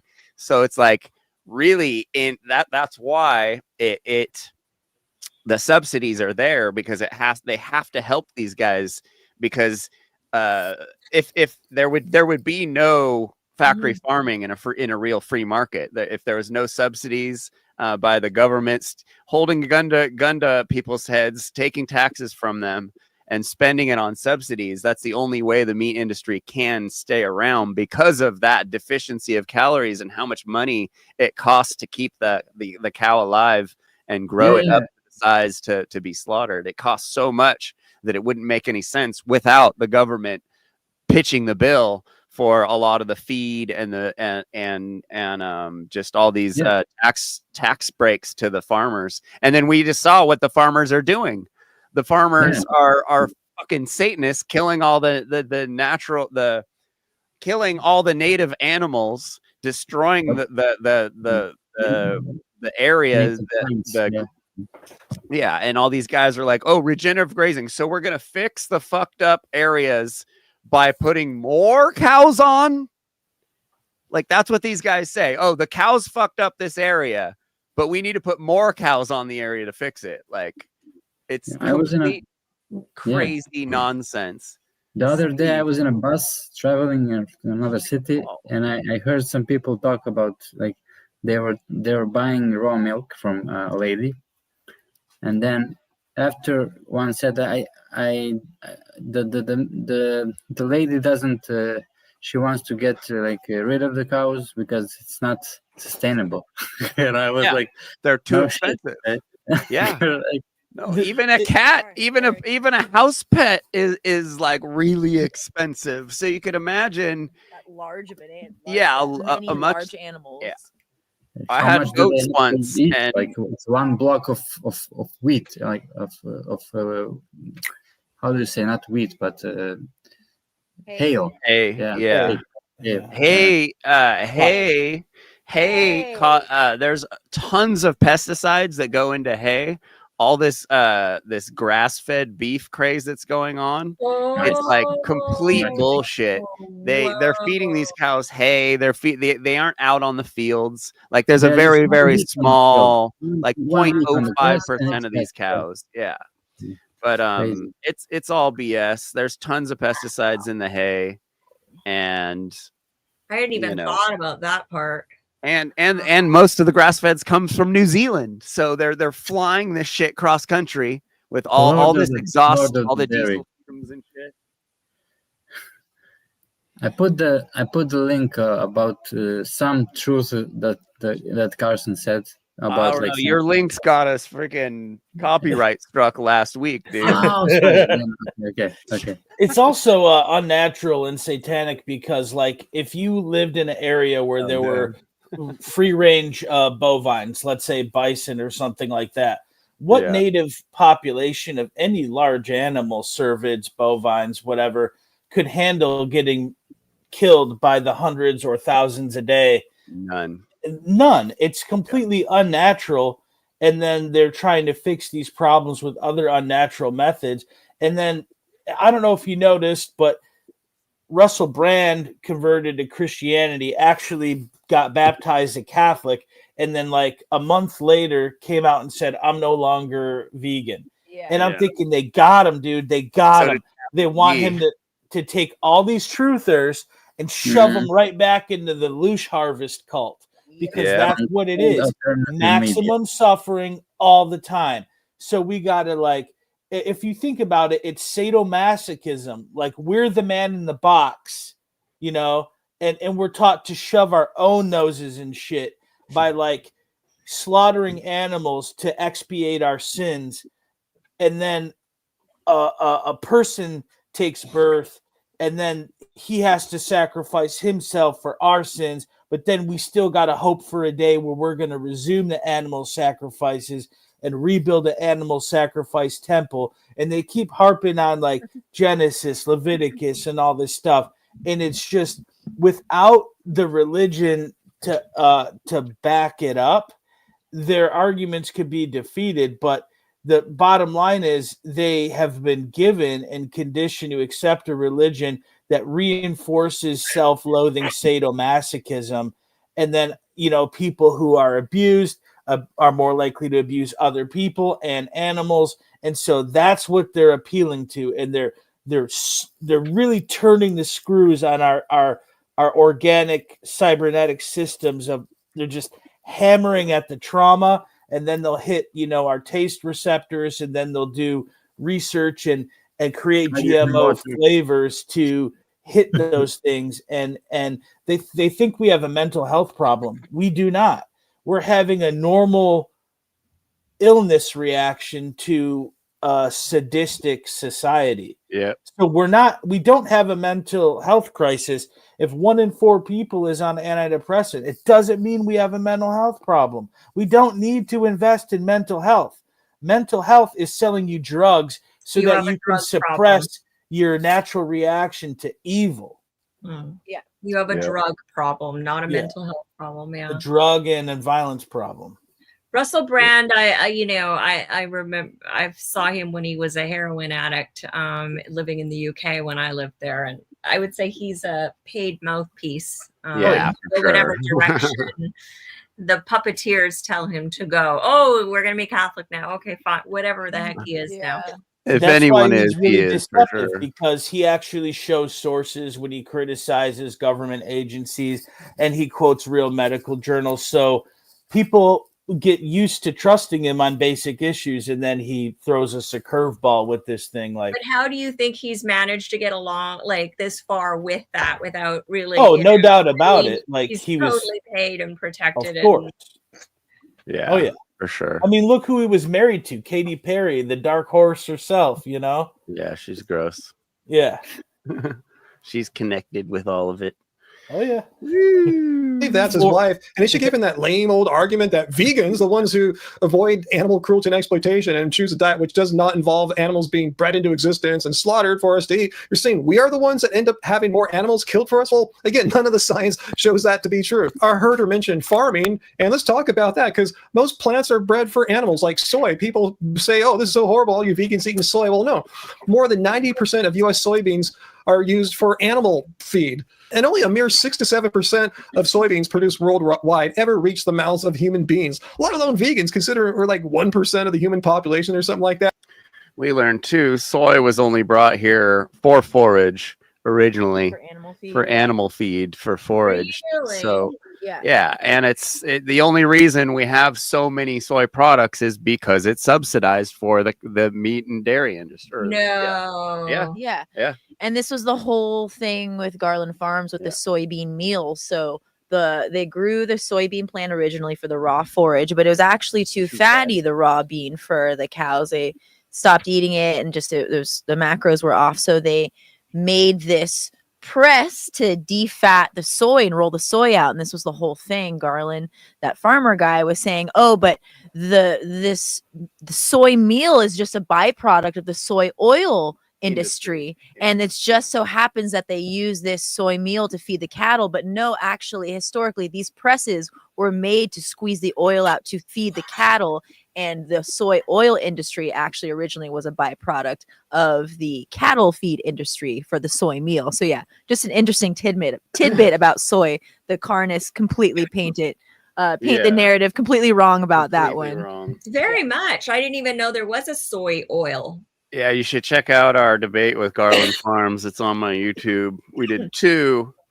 And his whole point was basically like the deciding factor in whether animal agriculture or plant agriculture was more detrimental was the whole soy issue. And he said that because soy oil for humans ran the industry, was the main driver of the demand for it. That is on the burden. That's on the vegans, is what he says. But we were able to do like 6 hours of debate with him and come back and prove to him that it was actually they brought it from China, and it was strictly for forage. And the only reason we have so many soy products is because it's so cheap that because it was subsidized for animal feed. It became so cheap that like food companies are just like, well, we might as well start selling this shit. Might as well use these products. Yeah. And so, and his other point was, if the whole world went vegan, then we would have such a greater demand for these soy products. And our argument was, one, no, because already the numbers of soy being produced to feed animals with that caloric loss and everything, we can feed humans with the amount we're producing now.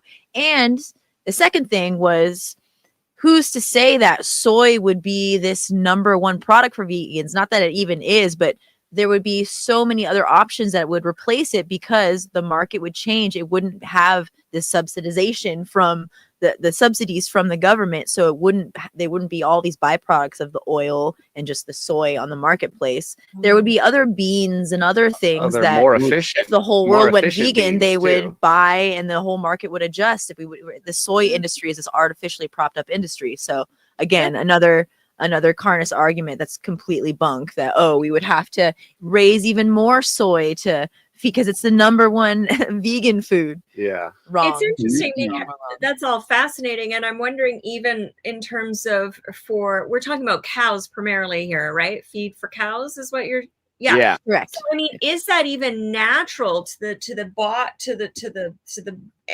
cow's body? Is soy a natural feed?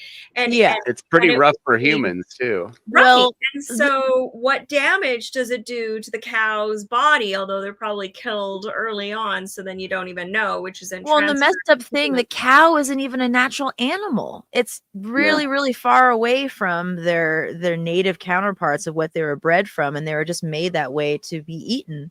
So it's like chickens, like egg-laying chickens, they're bred into a condition that's pretty awful for them because laying 300 eggs. Yeah, they're not naturally supposed to lay that many eggs. So yeah, again, a cow's digestive system might, if anything, have been catered to the feed that we give them because they're such an engineered species, unfortunately, which is really messed up. Yeah, and it can't be, how does it feel to be a cow and eat a bunch of soy? Yeah, probably not great. So it's a Frankenstein cow, Yeah. Yeah. Because the cows we have out here are from Europe. They're not even from here. So all these carnists that are like, there's nothing more natural than a cow eating in a field, are like, actually, you're fucking completely wrong. Like, but then they say like bison meat, Yeah, but we had bison roaming huge areas where now you can't have a bunch of cows contained in fenced in an area and call that anywhere near what the natural state of things were. Yeah, it's a total like, I don't know, like propaganda, but it's total like I don't know what the word would be, where it's like bullshit. It's almost the truth, but it's not. Yeah. It's bullshit. Imagine New age bullshit. Imagine if demand went totally off, down, and there's no subsidies anymore for anybody. Like soy went down, and just permaculture, food forests popped. Everywhere. Like imagine the potential. There needs to be some new pandemic that's in the meat that gets people to be like, nope, I'm vegan now. Fuck that shit. Or something, there needs to be some gnarly E. coli outbreak that just people don't trust it anymore. There are ticks that bite you and then you get allergic to meat. You know this? Yeah. But also the vaccinations that are going into the animals as well. Oh yeah, that's the best one. That meme from last month. You may not be vaccinated, but the cows or the animals you were eating are. That one triggered everyone on my Facebook. Oh boy. Because there's nothing but a bunch of anti-vaxxers up there. So carnist anti-vaxxers. And then they all point at all these carnivore doctors that are all pharmaceutical junkies. They're all steroid heads. And it's just like, dude, are you guys even think about your shit at all? Like, it's crazy that people don't, oh yeah, Joe Rogan looks great. What? He's against big pharmaceuticals. No, he's not. He's on 18 different types of drugs to keep himself young and buff. What But planet you are you know, on that Joe Rogan is against pharmaceuticals? Like, how did he how did he end up like from the like being like slim, you know, to having a huge head now, right? Like I yeah, don't know. he's fat. He's a fat little guy. He's like 5'4", and he's like, Well, he was at some show, like sitting. He was an actor. I don't know, stand-up comic. yeah, And now it's like, I don't know what total. happened. He looked like me back then. Yeah, Total yeah, little totally. skinny dude. Wow. Yeah. I mean, I'm 6 foot and he's 5'4", but yeah. Oh, Yeah, so no. And if you were truly sincere about wanting to eat a diet that killed the fewest amount of animals, as you see here from this mathematical model whose numbers and data comes from like the USDA and published studies, you would have no choice other than to be vegan, because as you see here at the bottom, the least amount of deaths through slaughter and harvest come from eating grains, fruits, and vegetables. So anyway, back to Billy's claim about how eating all this plant food and kale was causing him to have osteoporosis and internal bleeding and gut problems. How does he know for sure that it was really these plants that were causing these health problems? Again, I'm not denying that he had health problems. I'm just skeptical of his claim that it was indeed kale that's causing him to bleed internally.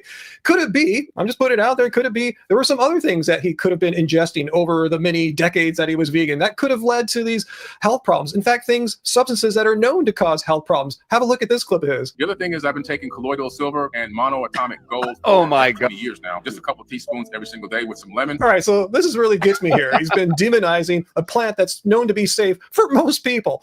He's saying kale and oxalates ripping up your gut and vegan food is killing people, and we're in denial about it. So demonizing plants while at the same time putting up a product like colloidal silver is some kind of superfood that you should eat every day. Hilarious. Well, unlike kale, the FDA says colloidal silver is not safe. It can cause skin problems, like causes you to have blue skin, and it can cause organ damage, maybe the internal bleeding he's talking about, and seizures. Any of you guys catch that HBO Max documentary about the Love Has Won cult, whose leader died from a combination of alcohol abuse, anorexia, and colloidal silver use? But no, oxalates and kale and vegan diets in general are killing people. I've yet to see any documentary or any study showing that kale killed a person. Just saying.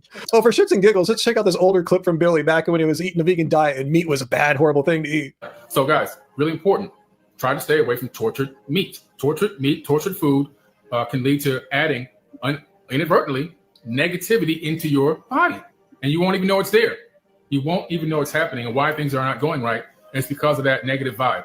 So if you love to eat meat or that's hilarious because now he's all dark. He's like dark negative guy. All like testosterone. That's hilarious. like to eat meat, if you're trying to manifest something, you may want to take a break from that for a little while during the manifestation process. See, there's so many people like this who were formerly once vegan. They sound so convinced right here. They're just telling you, no, you can't take this negative energy that comes from eating the meat. It's such a horrible thing. You got to stay away from that at all costs. Well, now, a few years later, what happened to that whole belief? That seems to be thrown out the window now. You know, what's with all this negative energy that you're eating on a daily basis now? Just, you know, shows you how these influencer types are so certain when they're doing one thing, then they'll switch to another thing and think they're so certain now and neglect and try to make people forget about all the stuff they said in the past. Like, oh, I was totally wrong then. If so, then why the hell should people believe me now? Don't believe influencers, people. Don't listen to me. Listen to evidence-based information. He's literally on a campaign trying to cover up the fact that he got called out for being a liar right now. Like, it's too listen funny. to experts, and just because I'm on YouTube or he's on Ancient Aliens or whatever, doesn't mean that we are experts in nutrition and dietetics. So leave your questions and comments down below. Yes, too funny. He's so cool. Oh, happy, healthy vegan.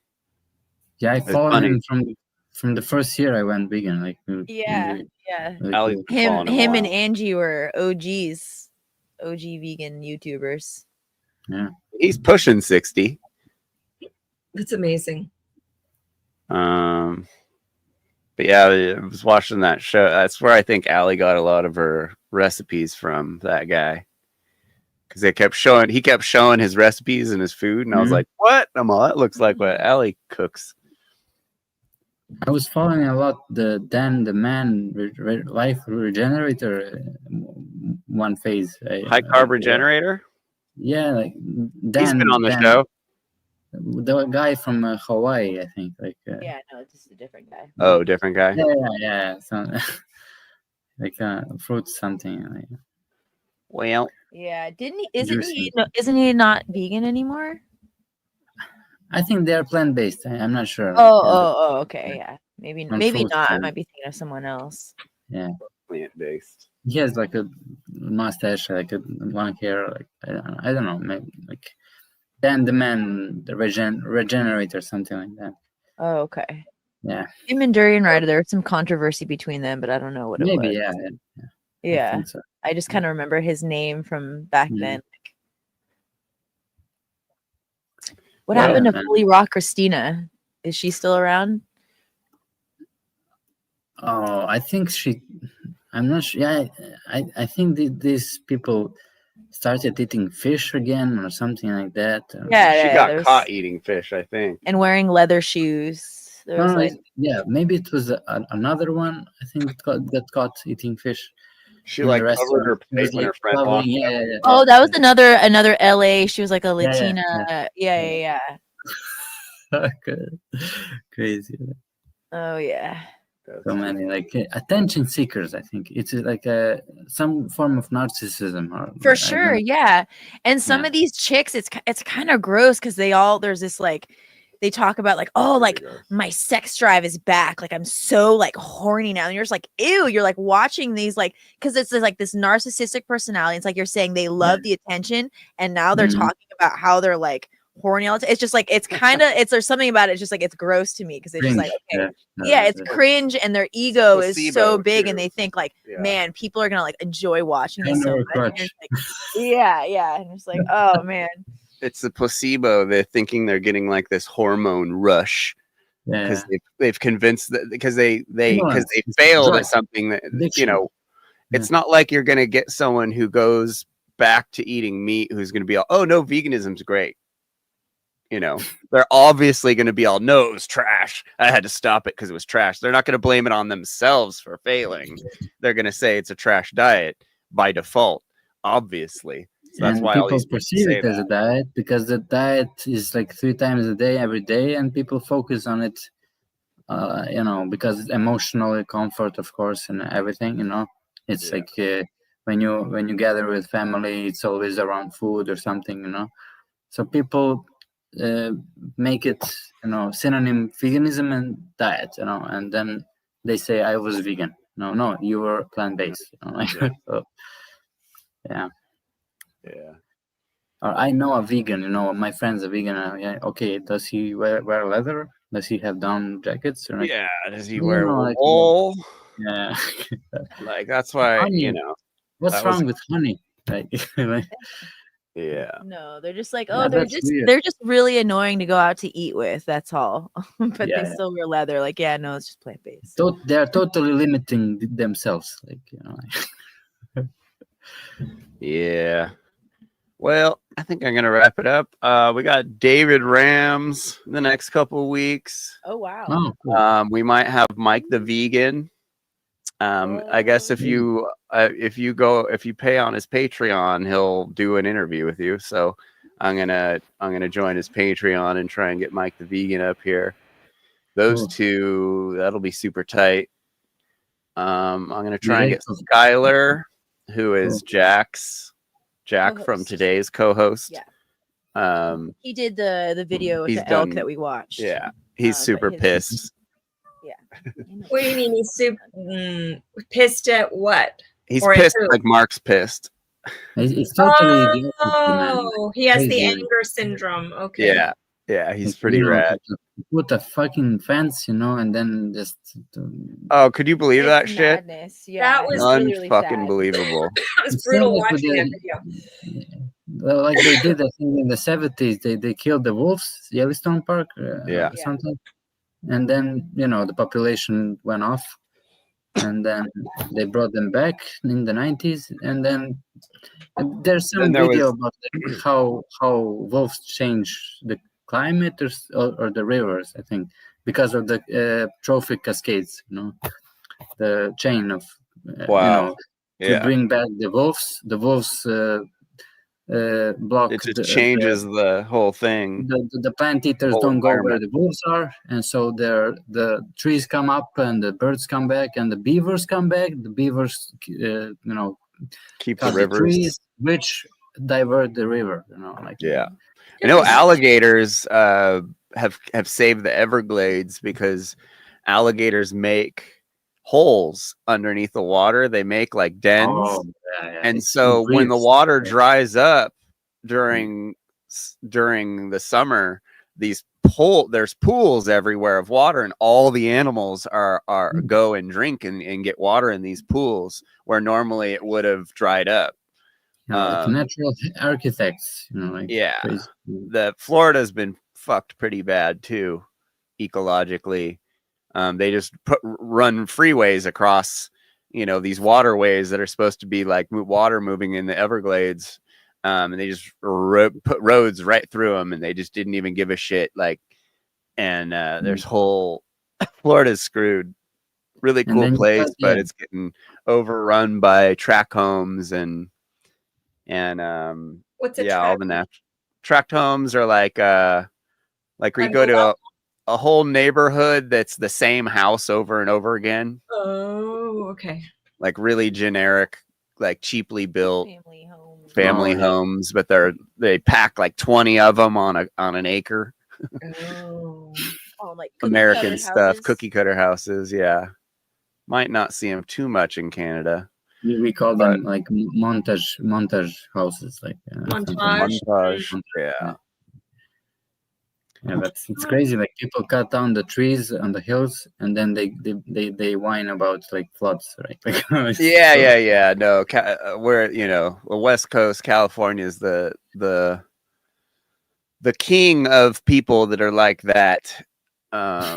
It's pretty ridiculous over here, and that's just like Jack was saying. He's like, California is represented as this like super ecological place, ecologically aware and protected place, but like it's not really happening, like especially with how much ranchers there are. There's so many ranchers in California, and you can see it.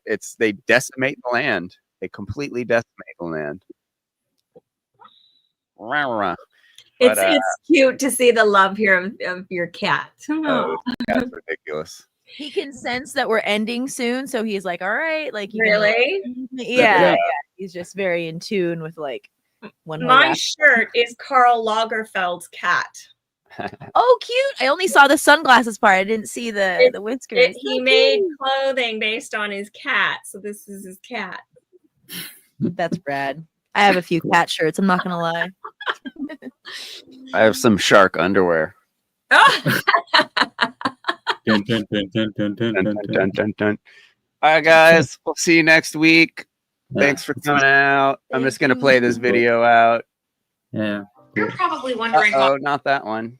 Hey, I'm Mr. Beats. I regularly listen to both Joe Rogan's and Ben Shapiro's podcasts. So I was excited last summer to see that Shapiro had once again appeared as a guest on the Joe Rogan Experience, episode number 1512 on July 22nd, 2020. However, something really stood out to me as I listened. There were a lot of logical fallacies in this episode, like more than normal. This was disappointing to me, especially since Shapiro is known as a logical dude. But you're a logical, intelligent guy. So what are logical fallacies? Oh, you want me to tell you? Logical fallacies are common errors in reasoning based on bad logic.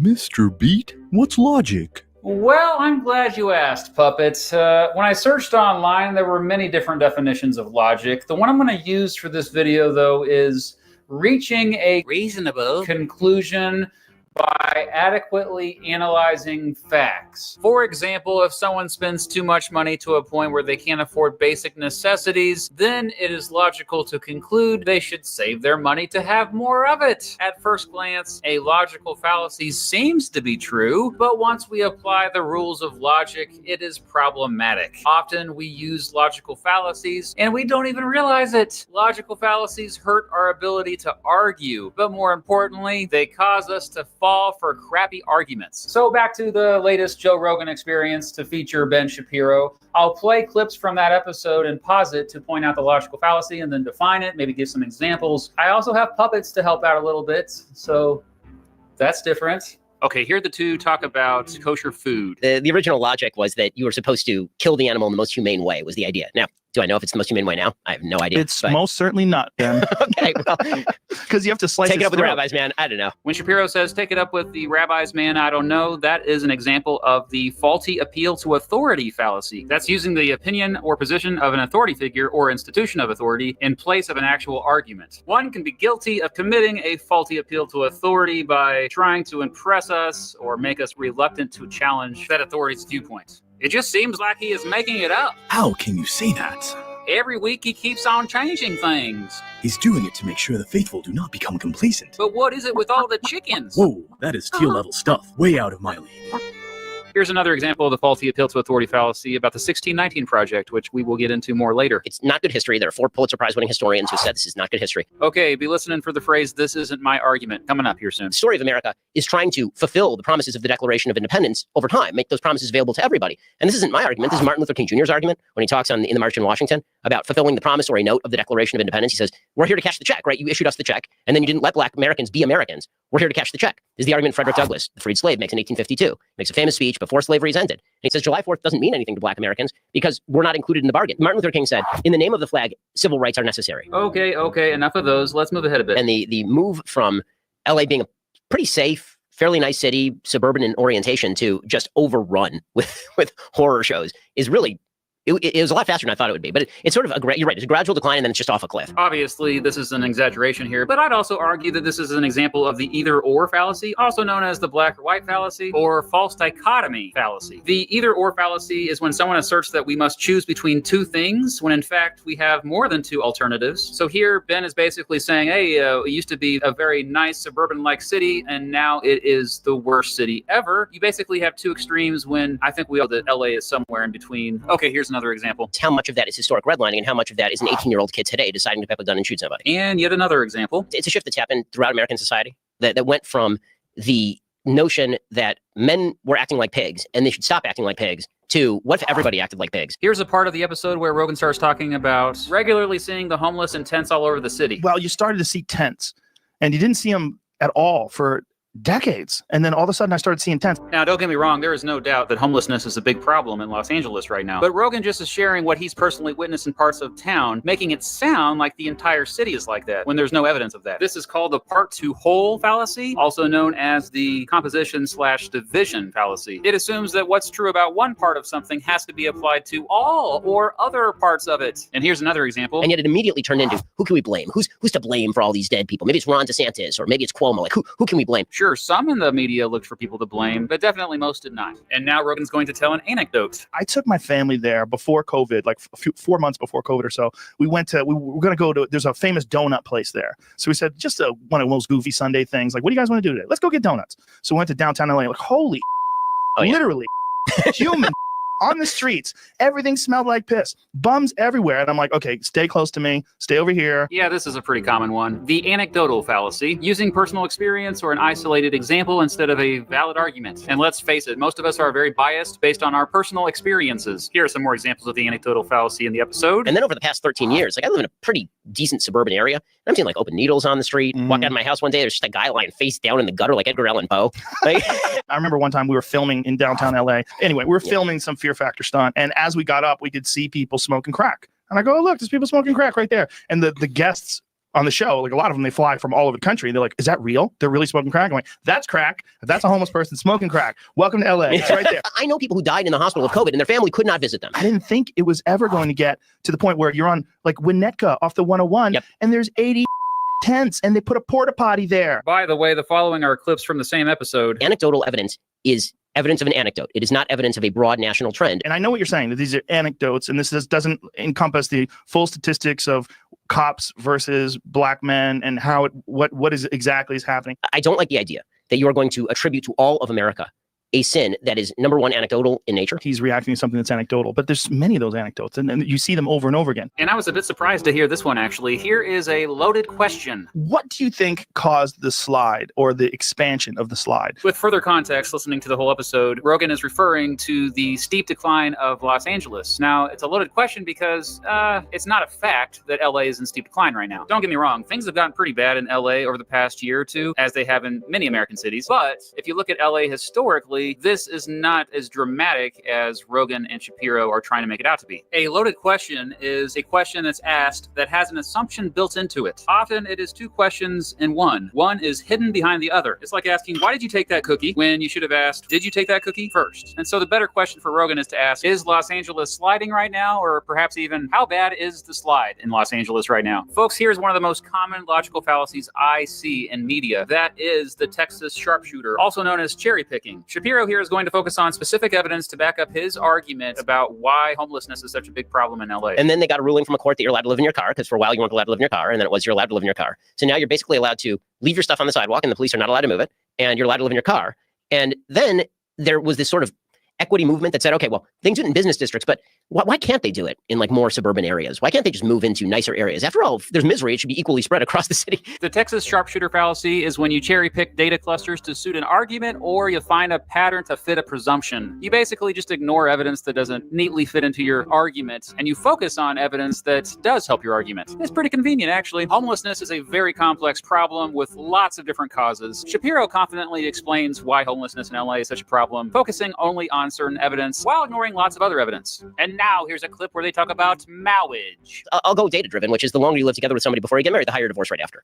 So that higher the divorce rate after. Mm-hmm. Really? If you live for a long time with somebody and then you get married, there is a higher percentage chance you'll end up divorced. That's interesting. I wonder why that is. I mean, after just a quick Google search, I discovered that the jury's still out on this one. It's not an open and shut case. We just don't know. But Shapiro acts like he knows. The most common logical fallacy in this episode was the straw man fallacy, which is misrepresenting someone's argument to make it easier to attack. In this clip, you're going to hear Shapiro talk about authors like Robin DiAngelo and Ibram Kendi. So what they say is, in order to be anti-racist, you have to want to tear down the entire system.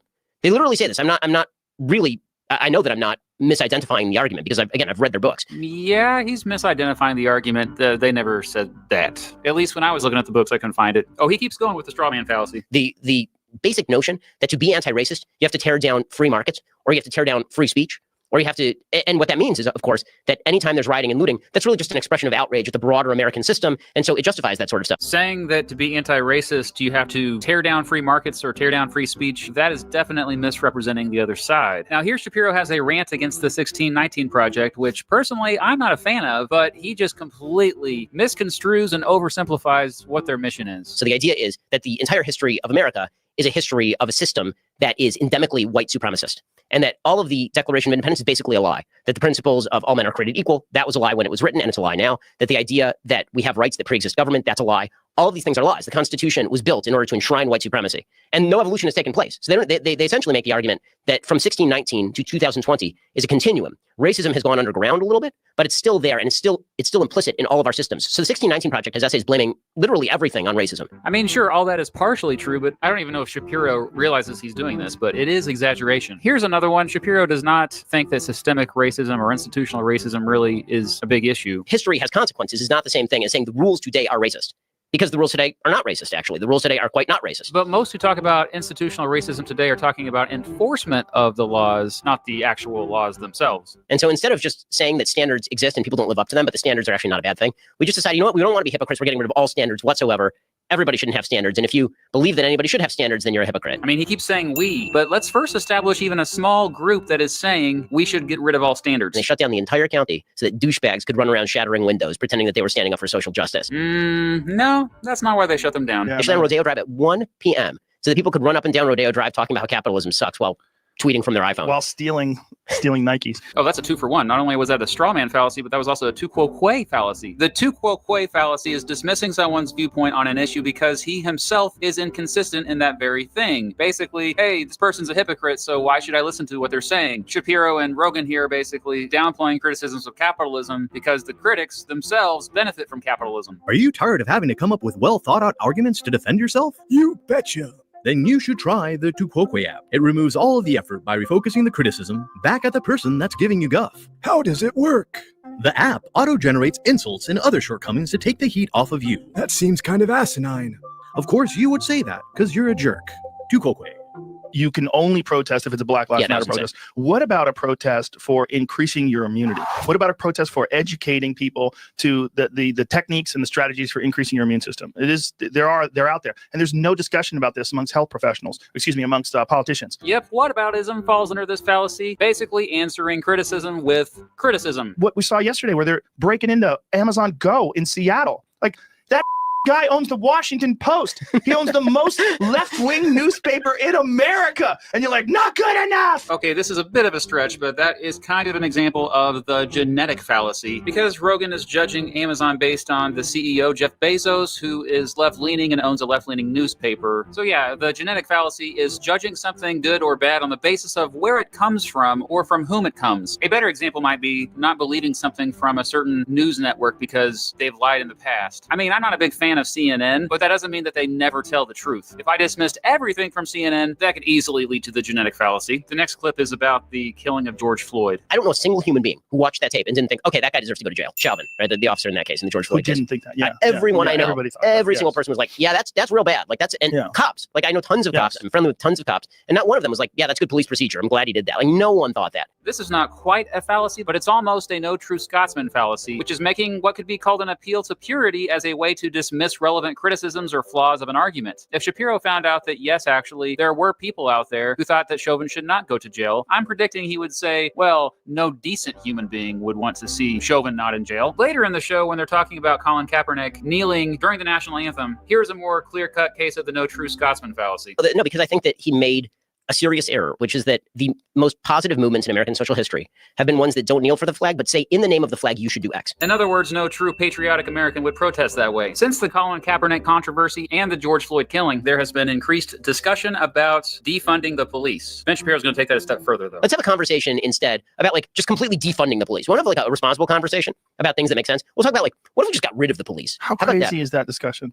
That discussion, when people were really saying defund the police, I'm like, cooler heads will prevail. This is an example of the slippery slope fallacy, which assumes that if we allow A to happen, then Z will consequently happen too. Therefore, A should not happen. When they say that defunding the police will lead to no police, that is a slippery slope. Okay, here's another 2-for-1. You're seeing what's happening right now in Chicago. You're seeing what's happening right now in New York, where you have this massive uptick in violent crime because it's perceived that the police presence has been diminished greatly. I mean, New York City has had record crime, record homicides. Who would have thought? Who would have thought? First of all, that's an example of the false cause fallacy, assuming that a real or perceived relationship between things means that one is the cause of the other. They are assuming that the record crime, side note, I'm not sure exactly what they mean by record crime, but anyway, they are assuming that was caused by defunding the police, which was not done anyway most places. Okay, let's rewind it and watch it again here. I mean, New York City has had record crime, record homicides. Who would have thought? Who would have thought? That's also an appeal to fear fallacy when a person attempts to create support for an idea by attempting to increase fear towards an alternative. As I said before, there's no evidence to back up what they're claiming, and so they're really just trying to scare people, saying, hey, if we're going to defund the police, then there will be chaos, man. That if you were protesting against lockdown, you were very bad, right? Then you were a racist and you're going to get people killed and you should wear a mask. And I was like, well, if you're I sort of agree with the mask thing, like, yeah, yes. Okay. And then you get millions of people in the streets yelling at each other and breathing on each other and spitting on each other. And you got health professionals on TV being like, well, racism is a public health threat. I guess that you can do that now. It's like, well, what the? You know, apples and oranges are both fruits, but other than that, they don't have a whole lot in common. So yeah, this is the apples and oranges fallacy, the false equivalence fallacy, making it seem that two different things appear to be logically equivalent when in fact they are not, even if they share a common trait. He's talking about the George Floyd protests and he's talking about the anti-mask protests. They both are protests, but the anti-mask protests, hardly anybody was wearing a mask. So that's a pretty big difference. Here's another one. A cultural change that does not place tremendous emphasis for black or white or for anybody on personal responsibility and personal agency. There needs to be a mindset change. We do this, by the way, in all other areas of American life, except for the most important decisions. In the area of sports, nobody does this routine. There's a point Shelby Steele makes. In the area of sports, if a kid does not have a good jump shot, nobody says to him, you know what, you don't have a good jump shot because your father didn't have a good jump shot, his grandfather didn't have a good jump shot, and the game is biased against you. We say, okay, if you want to be on the team, you're going to have to learn to shoot a jump shot. Again, two things that you probably shouldn't be comparing. I know people who died in the hospital of COVID and their family could not visit them. Yes. Like they literally died alone in the hospital of COVID and family could not visit them. And you're telling me that it's deeply important that we have like dance lines. This was stuff happening at rallies, like dance lines in the streets in New York to fight racism. That's deeply important. But a daughter being able to visit her dad before he dies, that's not important. Similar to the appeal to fear fallacy, this this is actually an appeal to pity, which is trying to make someone believe or do something only because we pity them or something associated with them. By Shapiro bringing up his friends who couldn't see their family, this is really unfortunate, but it doesn't mean his argument is true. Okay, here's the part of the show where Rogan and Shapiro just make a bunch of hasty generalizations. So the economy collapsing at the same time as the George Floyd protests led people to start looting. And then people that didn't give a about George Floyd or Black Lives Matter were just stealing. And then the police was letting them steal. They were standing down in Beverly Hills and Santa Monica, literally cops standing there while people were smashing doors. I gotta say, the media coverage of this stuff is just awful. The media were cheering this stuff on. I mean, they were simultaneously making two arguments that conflict with each other. One was, these are mostly peaceful protests. First of all, mostly peaceful is it's the most loosely defined, arbitrarily applied term in history. The irony here is that Shapiro and Rogan just got done giving 7 hasty generalizations, and now Shapiro is criticizing a hasty generalization. A lack of awareness there. Well, O.J. Simpson was mostly peaceful that night. O.J. Simpson was mostly peaceful that night. For like an hour 15, he was really not peaceful. But for the other hours between sunset and sunrise, he was unbelievably peaceful. The hasty generalization fallacy is when you generalize about something based upon a small or poor sample. This is actually apparently the most common logical fallacy. I mean, I do it all the time. You watching right now, you do it all the time. Most human beings generalize out of practicality. It's a good way to survive. But a hasty generalization is made when people just pick too small of a sample or not a representative sample. And yeah, in general, people generalize too much. I know our brains like to generalize. Crap, I just generalized. But no, I have evidence to back it up, I promise. The media refuse to make that distinction, and then they act like the cops are the bad guys when they come in to arrest people who are violating the law. I think it's in Portland right now. They're trying to burn down the damn courthouse. Yeah. And the feds come in and start arresting people, and people are like, this is the Gestapo. It's like, okay. Everybody's worried about everything being racist. Every single thing that anyone does. Syrup is racist. Pancakes are racist. All right, the next logical fallacy is personal incredulity, although these aren't perfect examples of it. I've never heard this term before, where a protest turns into a vast riot, wrecking all of Melrose, and everybody's like, well, it was mostly peaceful. Because I don't exactly understand why they're attacking the courthouse. I don't exactly understand why they're smashing the windows at Amazon Go. It's Steve Martin, right? They must hate these paint cans.